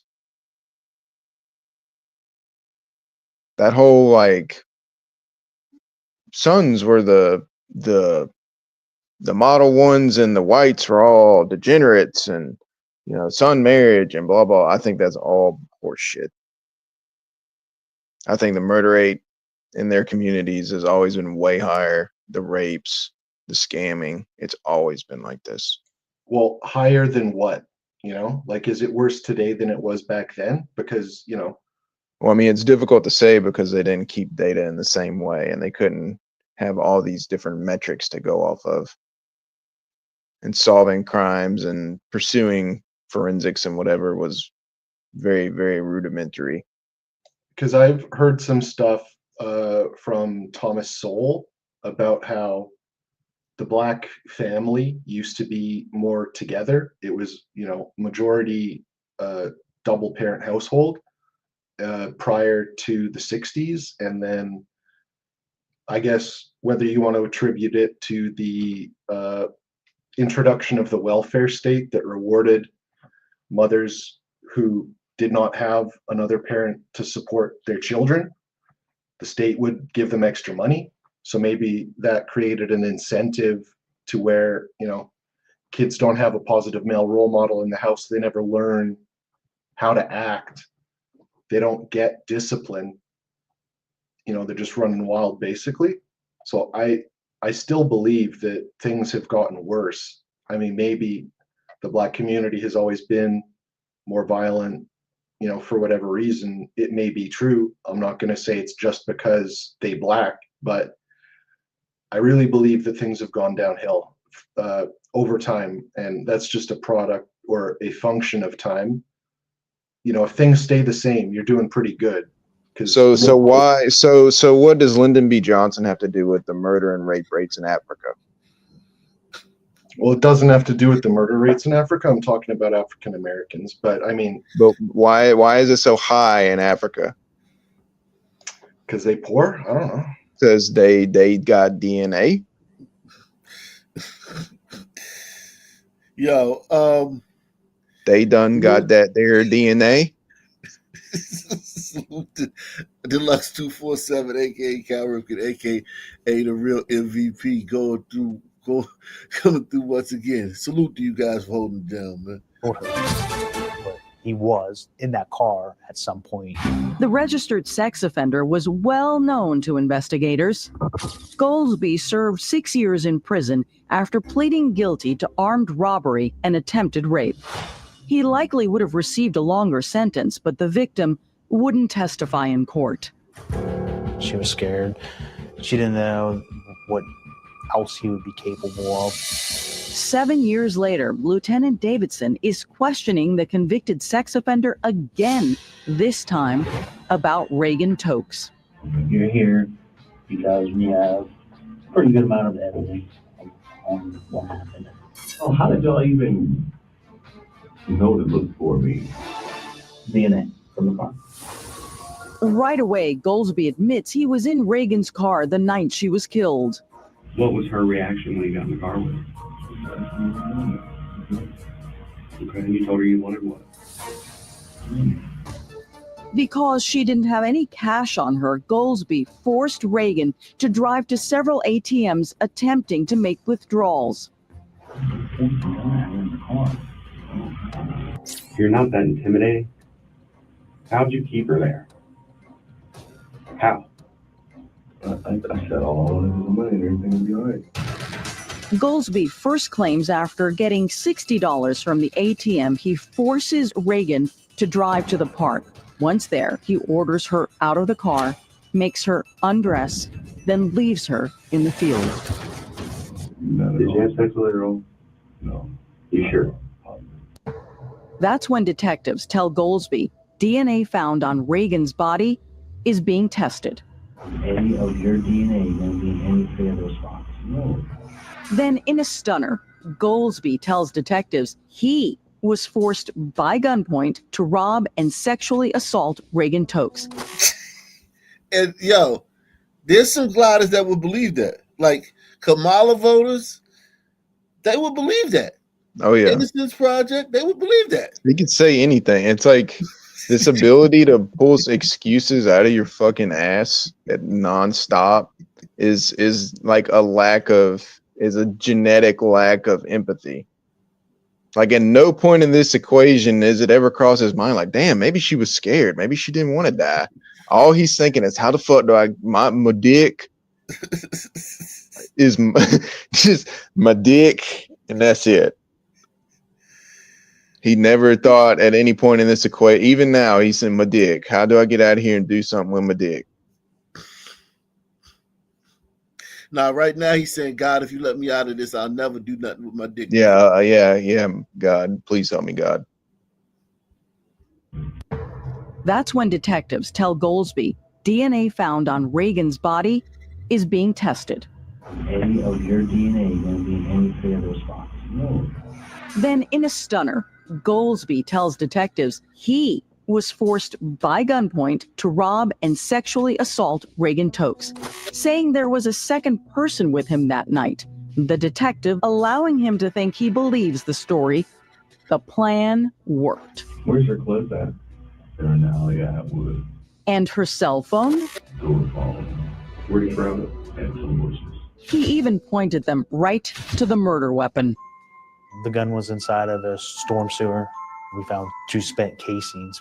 Detectives now had plenty of evidence, but they were about to have even more. He did have a GPS ankle monitor on him.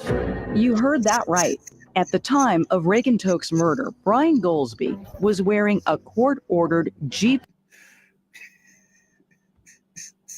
Whole fucking retard. What's this thing on my ankle monitor do again? The fact that he has to wear this, though, is retarded, is a reflection of the retarded system. It wasn't meant for. I think ankle monitor is a fantastic idea. I mean, it's a marvel of listen, in a society of all gliders, you would probably have 1/100th of the people walking around with ankle monitors as you do now. People would literally be scared to violate it. Sons don't like. It's not like he was like, yo, it's after 9.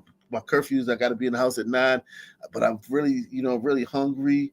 Let me sneak down to the 7-Eleven down at the corner and get me something to eat and hurry up and back in the house. No, he went and fucking raped the girl in fucking broad daylight. Whoa. Somebody forced him to do that. That's true. We don't know yet. We gotta wait, and we gotta the Innocence Project. Listen, the Innocence Project could use this 20 years from now and get him out. GPS ankle monitor because of a prior violent offense. If someone had been keeping tabs on his ankle monitor, they may have known he regularly missed curfew, a parole violation that could have sent him back to prison. What good is it if they know they're wearing the ankle monitor and they break the rules associated to that and nothing happens? Brian Goldsby would ultimately stand trial on 9 counts, including aggravated murder, aggravated robbery, kidnapping, and sexual assault. It only took 5 hours for jurors to reach a unanimous verdict. We, the jury in this case, being duly impaneled and sworn, find the defendant guilty beyond a reasonable doubt. Today, I would like to apologize to the Tokes family for the conduct committed against his daughter. With Reagan Tokes' parents looking on, he then asked jurors to spare his life The other thing I have to say is, please have mercy on me. In the end, the jury did show Brian Goldsby mercy. What a joke. What a fucking joke. Like, this is all just a, like, it's like, this is literally like a SNL sketch. It's like Mad TV sketch from the fucking 90s. This just reminds me of Tay-K. Do you guys know who Tay-K is? Yeah, Tay-K-47, yeah. Yeah, this is, it's just so, it's the fact that gliders haven't, like, just gone off the deep end, like, not even as a collective, just a branch of gliders, like, or a sect. What, you know how, like, the Muslims, they, like, get together and do their little terror. It's the fact that gliders haven't done anything like that is just a testament to your patience, man. I think that Life it's growing. imprisonment The without nation's parole. coming to an end. Life imprisonment without parole. And Reagan's family erupts in tears. How would you describe Reagan Tokes? She was just a beautiful child.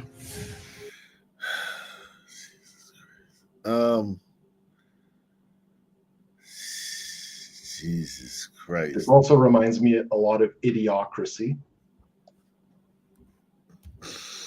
Yeah, that's a great movie. That's an absolutely amazing movie. It's like the genius and wealth of America is being spent on saving the lives. An and Eatonton family is holding keeping on to people in hope that prison one of their would be horses better off will dead. be okay after suffering severe burns in a barn fire. Fox 5's Kim Luffler talked to the owner who ran into that fire just to get all of his animals to safety. This is what the Manleys saw when they woke up the morning of November 14th. Flames engulfing their barn with horses still inside. I jumped up and didn't get prepared. I just got a shirt and pants and shoes. Without hesitation, Greg Manley ran into the blaze to get as many horses out as he could, getting burned himself. My head, my back, and this hand. Casually asked one of white people problems, man. Ex-MARTA employees are rallying around the family of a driver shot to death Friday night during a dispute. Police say he started over bus fare, $2.50. Dozens of union workers showed up to the Decatur MARTA bus station for a balloon release, all in remembrance of the driver, Leroy Ramos. That's where Fox 5 Joy Dukes is. Joy, I mean, when we talk about senseless, this tops the list. Yeah, absolutely, Eric. And officials with that union are calling for change in light of the fatal shooting death of one of their own. And we're told that that driver had only been on the job with MARTA for a few short months before taking his last breaths here at the Decatur MARTA station. Well, now there is a memorial that has been set up here. You can see there are some candles here, as well as some teddy bears, one saying Forever Leroy Ramos with his name on it, as well as some balloons and flowers. Earlier, members of the union joined loved ones here in a moment of solidarity. They came together to hold a balloon release for Ramos, many of them shaken up at the thought that he went to work and did not make it home. Police say that the two juvenile suspects who are involved are in custody, but there is still another juvenile suspect that they He was killed by some juveniles. Are looking for. The big message here today was that they want to see justice served. His wife, Monique Ramos, telling us she was grateful to see so many people there in support of her family. It's overwhelming. I'm happy. I didn't know it was going to be like this. I didn't know it was going to be so many people out here with all the support and love. It makes me feel good.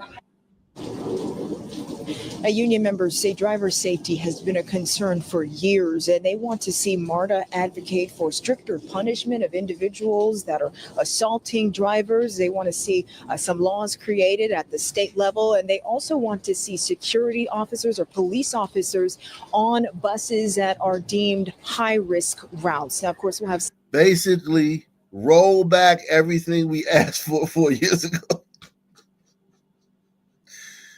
Yeah, it's It's insane. People are retarded. Like we're literally cater to the bottom and make it so that the bottom of society can have the most kids possible. So each subsequent generation is dumber. And that's what we're witnessing. 60 years of catering to retards. The lowest common denominator. Oh, there's a problem? Throw it out. Oh, actually, we shouldn't have thrown it out. Bring it back and then some. Oh, there's too much? Throw it out again. Like, just emotional bullshit.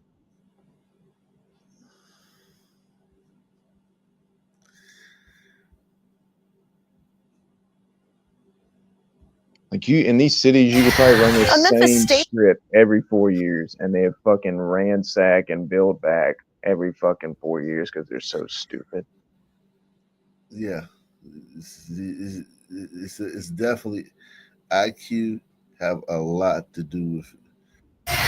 A Memphis staple is the latest business to be burglarized in the downtown area. Alcinia's on North Main Street was targeted early this morning. WREG's Quemisha Wilborn spoke to the owner, who says she wants to see more done to reduce crime. Something else on your record for what? Filing a police report was not how BJ Chester Tamayo thought she'd be spending her Sunday morning. The front door of her business, Alcinia's Soul Food Restaurant in downtown Memphis, was broken into. Around 6 a.m., she says she got a call from her security company saying the restaurant had been burglarized. So when I got here, it was like 3 police cars. I'm looking for my key. Think I'm have to get in the door like this. Chester Tamayo shared surveillance video of the entire incident. He hit. Then after it was hard, he took his behind and his feet and he kicked in the door. He slid under this. That's how that fell down. He went under the glass. Video shows the suspect walking behind the counter, opening the cabinets, and then yanking out the cash register. He then walks out of the building carrying the register, but he doesn't get far.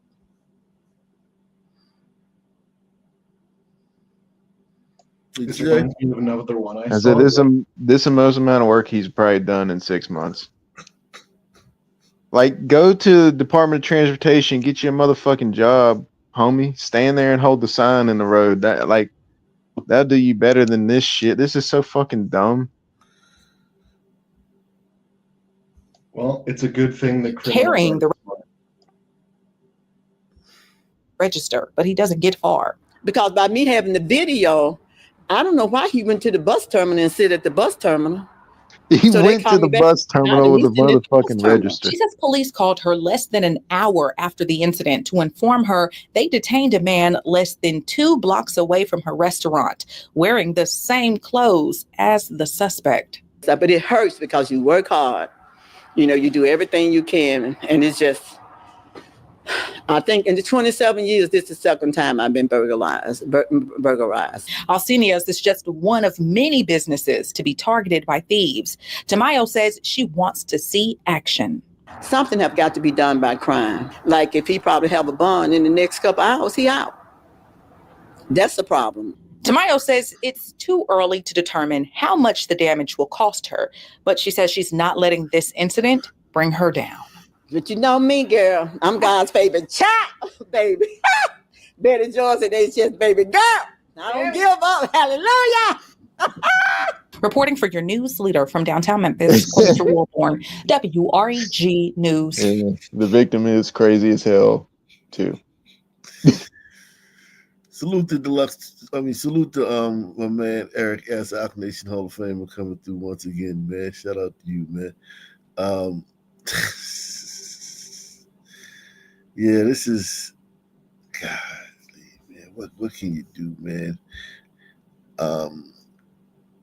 What can you do with this shit? Let's see what else we got here, man. That last story reminded me of another one I saw. A woman was arrested. This guy broke into a gelato shop, got into the register, saw that it was empty, and so then he started going into the cold case, and he was using his hands to grab out gelato.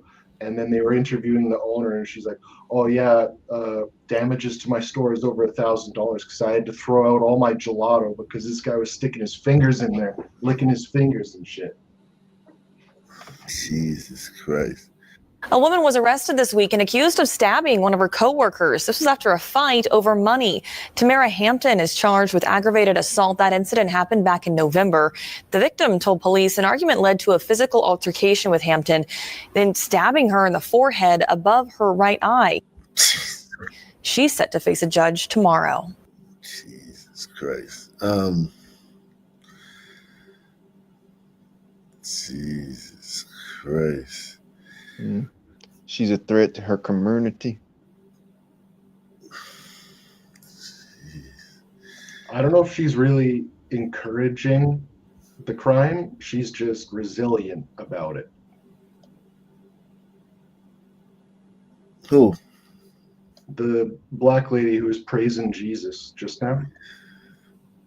Yeah, I mean, look, that woman is fucking. She's seen so much murder. She's probably got so many like family members that have been murdered, like all that God shit and shit like that. That's good. I think that's good. That sons need that, man. Our external, our morality is external. So like her taking the high road and not like being vengeful towards that guy is probably because of the white man religion that gave her a morality that she probably isn't equipped with naturally. And does that perpetuate the sorry state of affairs? Because forgiveness and mercy is foremost in the minds of all Christians. Yes. Let's see what's going on. You mentioned Africa earlier, didn't you, Fisherman? Let's see what's going on in Africa. Authorities in Nigeria have warned citizens against traveling to Australia due to reports of increasing verbal abuse and discrimination targeting foreigners. The warning issued by the... So Nigerians are warning this. She's literally wearing a white woman's hair. Like, what the fuck? That's just crazy. Don't go to Nigerians being warned not to go to Australia over Islamophobia. Foreign Affairs Ministry came shortly after Australia issued a travel advisory to its citizens, cautioning them against traveling to Nigeria due to widespread insecurity. Our correspondent, Ejekma Good, has the latest. Nigeria issued the travel advisory after a warning from the Australian government cautioning its citizens against traveling to the West African nation, citing what it says is the increased risk of terrorism, kidnappings, and other violent crimes. Nigerian authorities say their alert against travel to Australia was based on the vandalization of a Jewish neighborhood in Sydney in December last year. But it's been seen as a retaliation over Australia's advisory issued last month. A statement by Nigeria's Foreign Affairs Ministry. So Australia advised its citizens not to go to Nigeria, and then in return, Nigeria Yeah, if you piece all of this together, there was a somehow the Nigerians are using the synagogue defaming in Australia as a reason to cite an uptick in hate crimes. So that's why Nigerians shouldn't go, which is the biggest circle jerk mind fuck. Whereas the Australian government's like, yeah, if you go to Nigeria, you might get kidnapped and or raped and or murdered. But the Nigerians are like, hey, there was like an anti-Jewish thing a year ago, so think about that. They're just as bad as us. Advised Nigerians planning to visit Australia and those living in the country to exercise caution due to a rise in reported harassment and discrimination against foreigners. It said there has been a recent surge in anti-Semitic and Islamophobic hate crimes in Australia.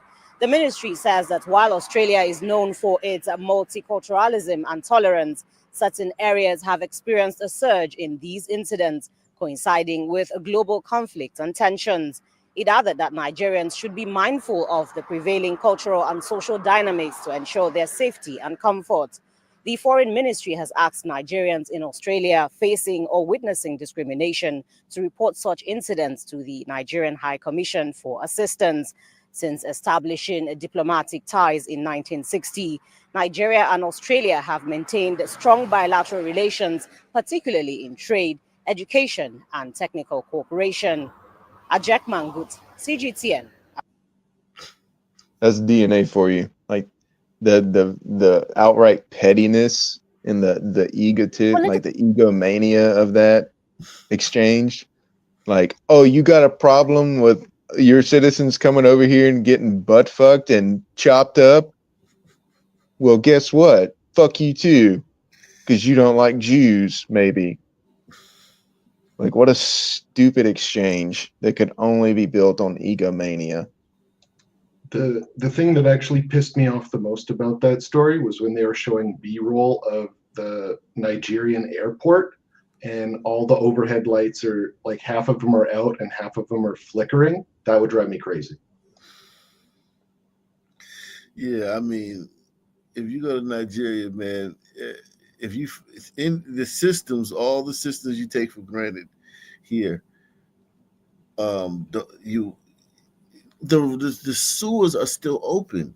They haven't made any improvements since the English left in 1960. I mean, a lot of that stuff is built by like Patels and Tigers and shit. Anything they have new, yeah, but they don't have it's still like, you know, looks like it did when the English left in 90% of the country. Like, look, they just launching a program. Look at this shit. Look at this shit. The farming landscape for Sunday Waba, agricultural entrepreneur, has transformed dramatically since 2017. He supplies local farmers with equipment like threshers, power tillers, and chemicals to enhance productivity. The Earn from the Soil program has not only boosted production, but also positioned businesses like his to scale up operations for exports. Sunday is now preparing for a surge in demand as more farmers embrace commercial farming. The demands is 5 times what I used to be in 2017, because so many people have moved into farming now than before. Toward the tail of end of last year, December. Look at this is the new shit they got. This is the new shit. This shit is probably outdated by like maybe. So 20 yeah, so where do you think that came from? Probably China. China sell them old bullshit for like it's new. End of last year, December, I met some importers and I met some importers where they have checked my record, and I told them that our partnership is going to be much higher than what they normally experience before, because I noticed there's some increase in demand. Sunday's experience mirrors a broader trend in Nigeria, where the Earn from the Soil initiative is driving interest in high-valued crops like cocoa, sesame seeds, cashew, and ginger. Cocoa, one of Nigeria's flagship exports, recorded a remarkable 304% increase in revenue in 2024, underscoring its global market potential. If you incentivize the smallholder farmers, you can get food security in 2025. So if we harness what we do, we will be able to attain food security, and we will be able to be the net best exporter of food items, at least in Africa. You don't see a lot of beards in Nigeria.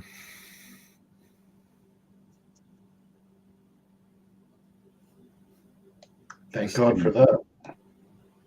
Right, facts. In that part of the country, especially. Wow.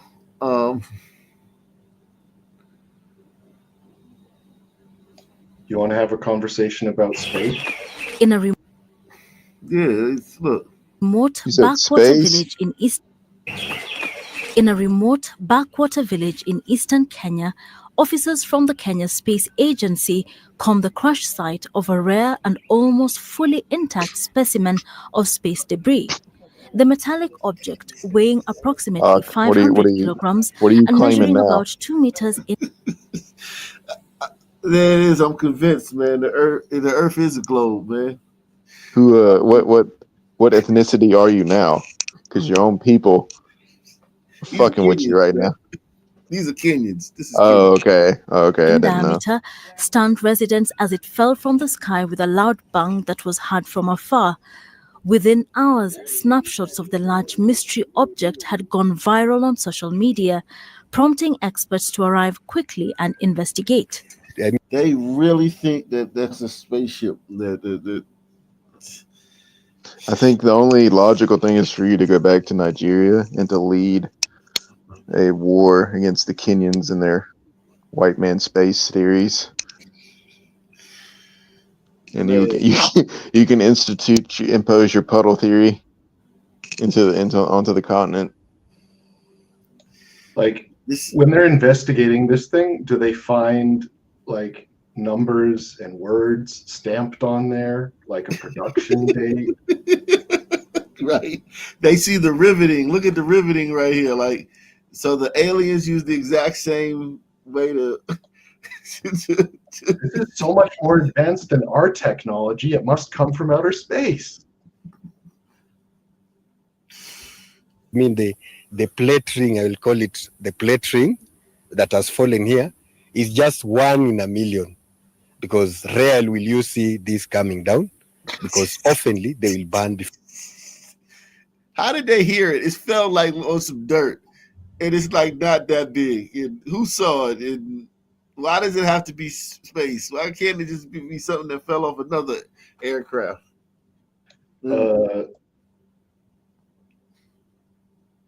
Because if they say that they're investigating a spaceship, then they get eyes on them, and then the UFO freaks might go on a little tourist journey out there. It's just good marketing. It's about like respect from other nations. Like, oh, we have a space agency and we do space stuff too, and we're conducting high-level space research right now on this fucking broken piece of an old ass plane that's been sitting here for 50 fucking years.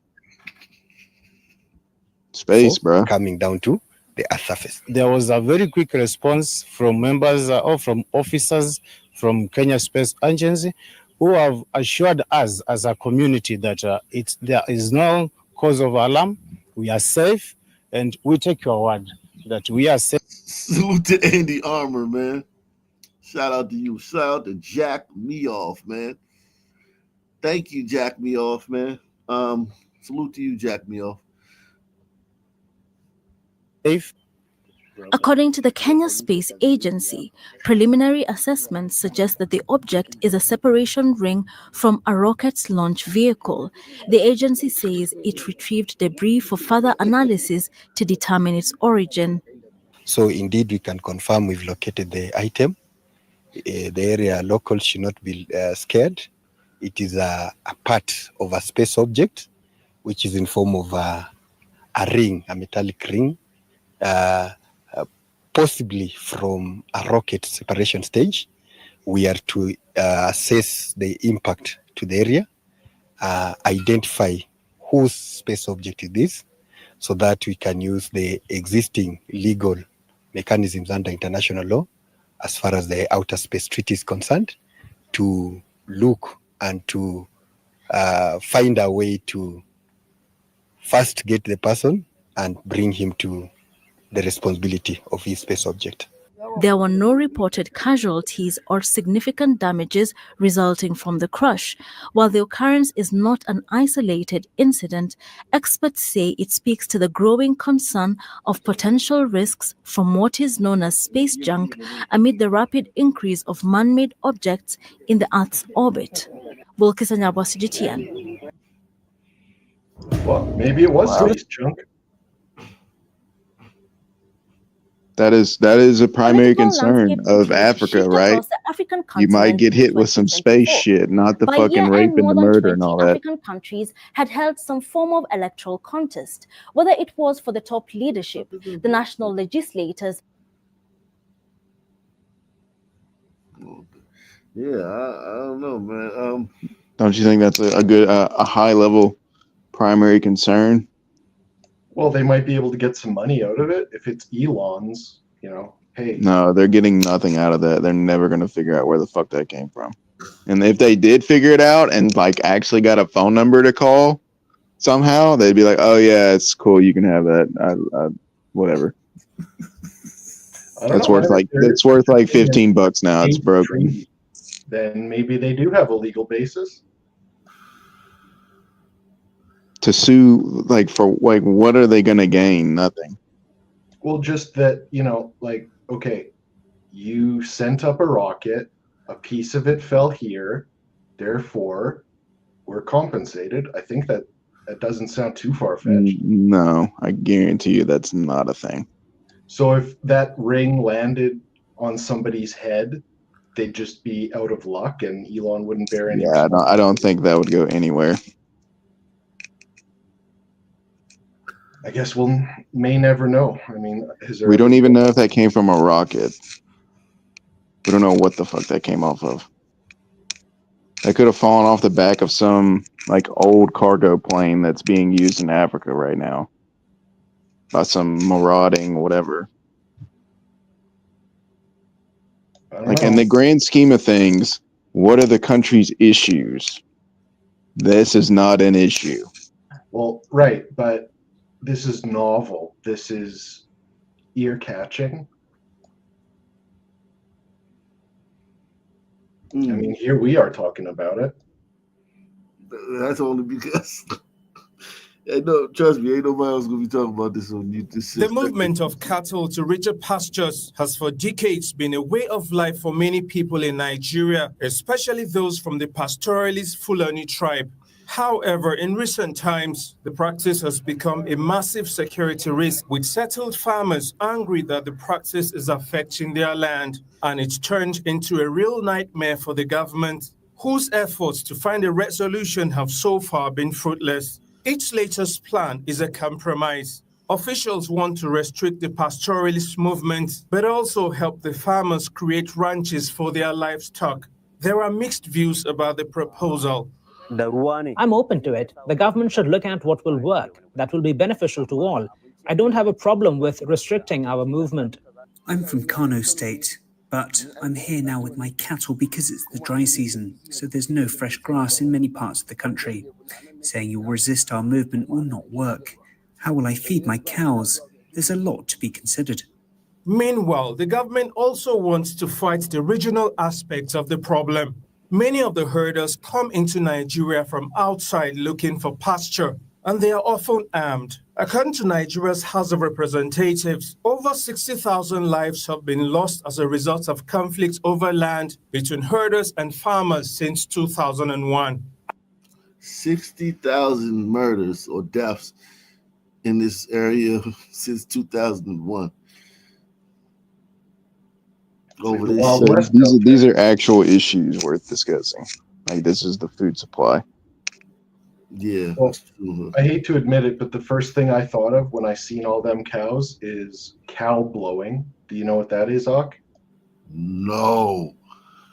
You talking about when they blow air up their ass or whatever? Yep. The Africans, like, there's something about helping the cow or something. They like shove their face in its asshole. Yeah, so I'm just on the Wikipedia right now. So cow blowing is a process in which a farmer forcefully blows exhaled air into a cow's vulva or anus to supposedly induce her to produce more milk. Javon would be good at that because he loves booty head so much. Cow blowing was the reason why Gandhi disliked dairy products, stating that since I had come to know that the cow and the buffalo were subjected to the process, I had conceived a strong disgust for milk. Oh, it hurts the cows? I don't know if it hurts them, but I mean, it's a guy doing this manually. I mean, they might use a blower or a tube, but you can look up pictures of this, and there's starving African boy wants to get some milk, so he's got his face right in there, man. It's yikes. I wouldn't be surprised if there was no scientific evidence that did anything to produce milk. No, I'm sure it doesn't. A lot of things in Africa and in China too, you'd be surprised. A lot of things they do in China, like, you know, like they'll like grind up a fucking rhinoceros horn and say it cures like some kind of disease. They'll like suck on your toe and say your vision will be better or whatever. Yeah. So like, I mean, in a lot of places, science, what the white man's science is like, changed the world so fast in such a short period of time, man. Even the white man was unscientific until he was scientific. Agriculture experts say the government's proposal has potential. We'll begin to see. So 60,000 more homicides. I'm sure this isn't the first time they tried to do this, to try to fix this problem. I'm sure that it will continue to go on into the future, man. I'm surprised you're not more outraged that your continent is pushing this space nonsense. You know, I'm surprised you didn't drop the stream right now and hold it down for me, guys, and then you just take off. It's hopeless, man. I don't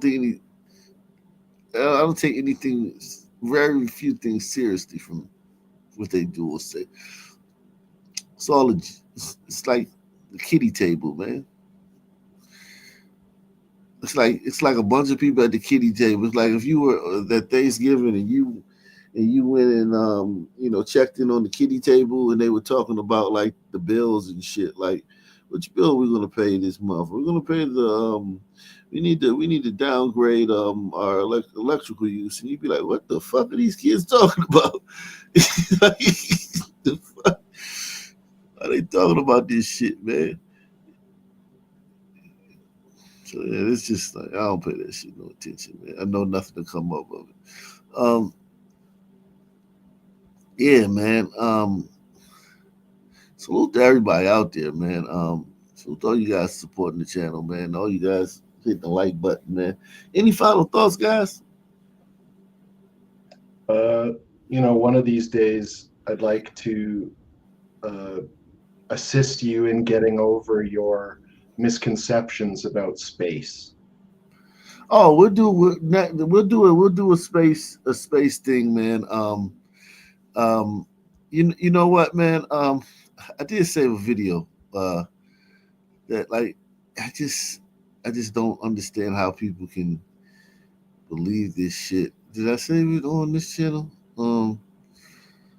Maybe I saved it on another channel. Let's see. The reason I'm interested in removing your misconceptions is because I watched a documentary a long time ago about how the moon landing was fake, and I thought I was convincing, but then as time went on, I got a little bit more knowledge, and I realized the documentary was just bullshit. Mm-hmm. So you let's see this guy. This guy's Canadian. Let's talk about space food. And listen, man, I don't know everything. I'm willing to say I don't know, but just look at this shit. In the early days of space exploration, food was mostly squeezed out of tubes and brought up in dehydrated packets. So this is when they did go to space. This is when they went to the moon. But now they're just orbiting the Earth. They can eat all this, like, look at the shit they need to do to the food, orbiting the Earth, and look at the shit that they took to the fucking moon when they called the president on a landline phone from the moon. Yeah. Today, we can have quite a variety of food. There's all sorts of things that we normally consume on Earth that Look at we have this here in shit. space. You just need some minor adaptations. In the case of sandwiches, we had to substitute for bread. So we decided to use tortillas. But why? Mostly it's because Did you use tortillas and fucking when you took it to the moon? You went to the moon, you got bread here. In the fucking moon, which is a gazillion miles further than you are now in this fucking ISS thing. Why you gotta use tortillas? Because it just sounds cool.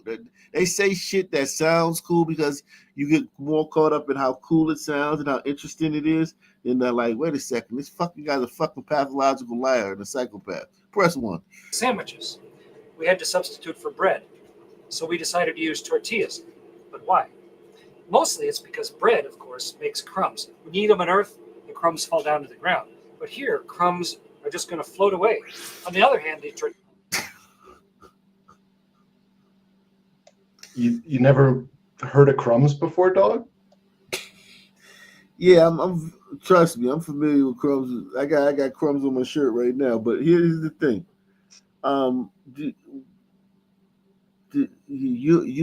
This, let's not say the whole space thing. Do you believe this shit that this guy's talking?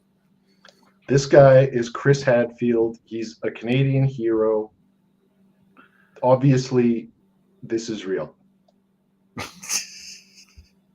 tortillas that we use are heat treated and specially packaged in an oxygen-free environment to prevent mold from growing. They're packed in packages like this. And thanks to that process, a tortilla like this can be good for 18 months. So what we're going to do is we're going to open up our tortilla. We're going to get our peanut butter, squirt it onto the tortilla, get our honey, squirt that on there, and we will have peanut butter honey sandwich in space. Open up the tortilla, and voila, a weightless tortilla. Okay, we got one tortilla. Whoa, got away. Take my peanut butter, open it up. Can't rip it. Fortunately, we have space scissors. They're attached by a tether so they don't go floating off. Take the scissors, cut open the peanut butter pouch. Peanut butter's open, squeeze it onto the tortilla carefully. And now a little honey. Hey, I noticed something cool about the honey. Instead of the bubble sitting up at the top, because there's no gravity to make it float up, the bubble is floating in the middle. Okay, all closed up. And the envelope of peanut butter and honey is ready to eat.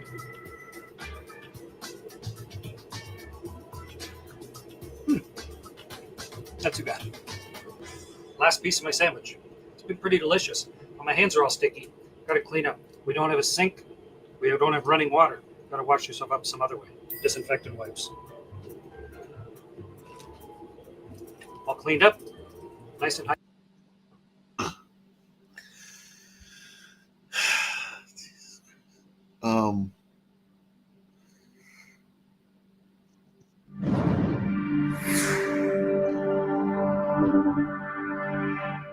So can I ask a B-Town, question? Ontario asked, is it challenging to...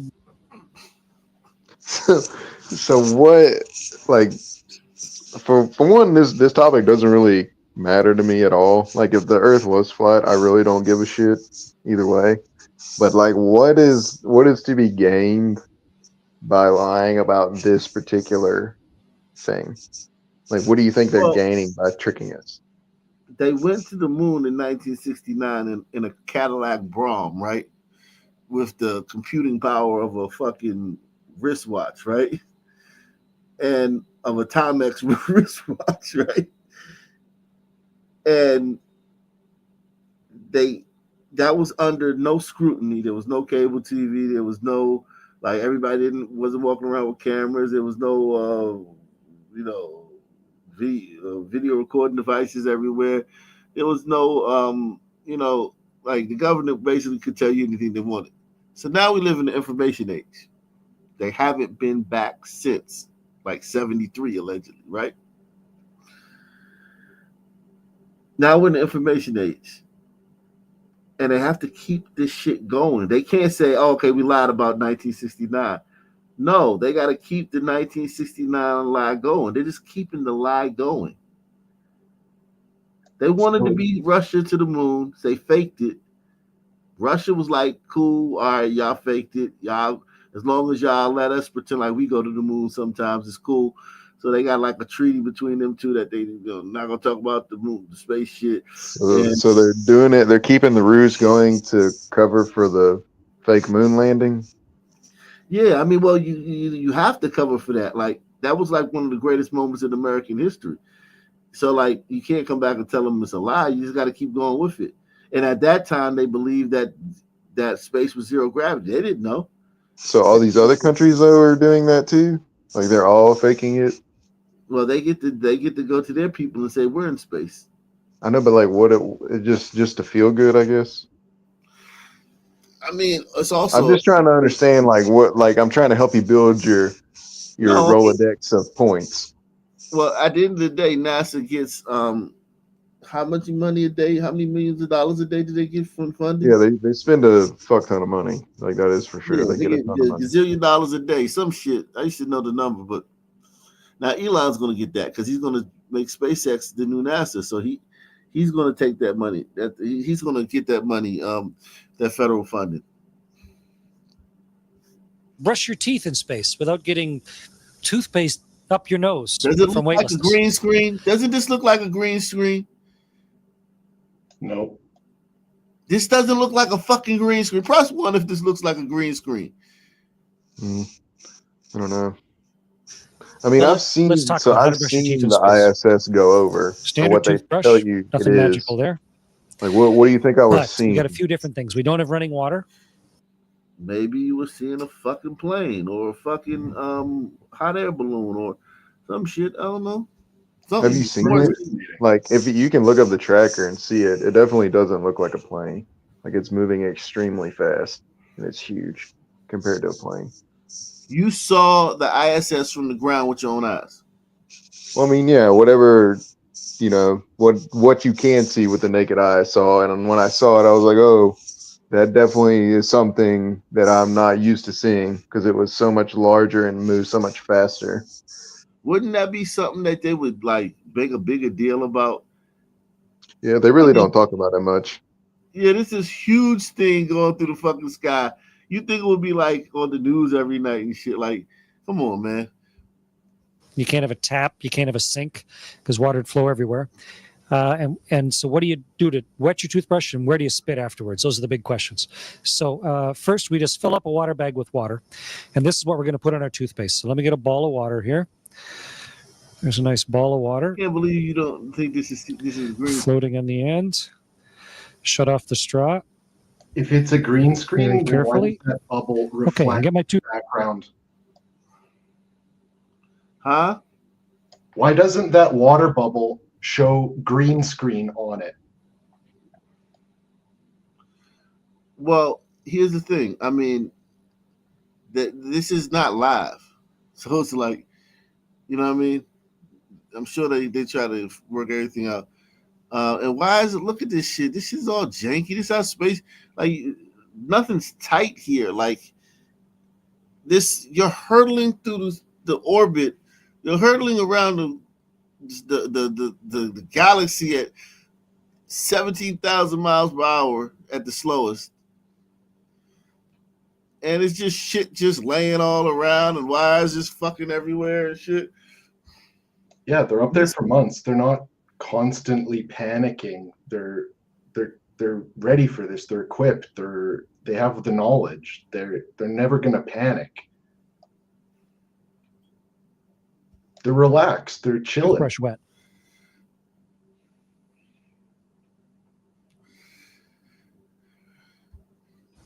These are, I mean, I will admit these are strange people. So that now do I have a this nice wet toothbrush. I'd be shitting bricks if I was in this thing hurling that fast around, you know, the earth or whatever. But it's like, you got to think on the spectrum of humanity, there are going to be some people that fall into the niche of doing this and doing it well and comfortably. Yeah, like these people know if this is real and whatever, like they could just be obliterated at any second. And that has happened to astronauts plenty of times. Like, look at the Challenger shuttle disaster. Oh, actually, okay. So it's traveling at 17,500 miles per hour.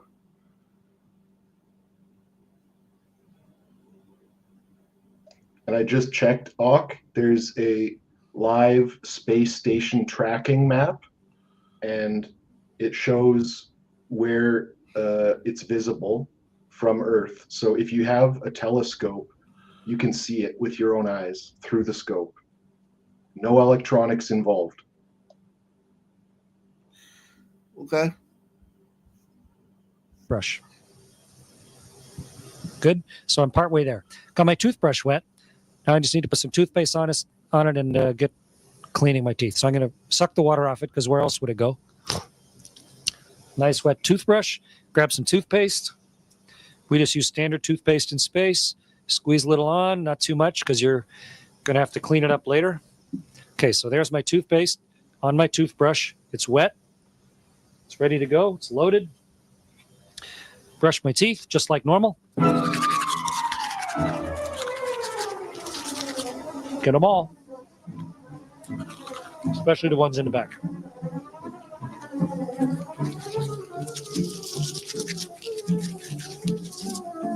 You should brush your teeth for about as long as you can sing happy birthday. That should be long enough.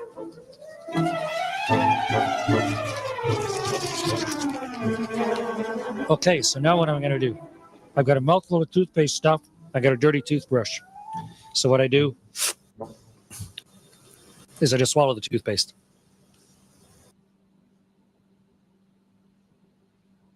Yikes.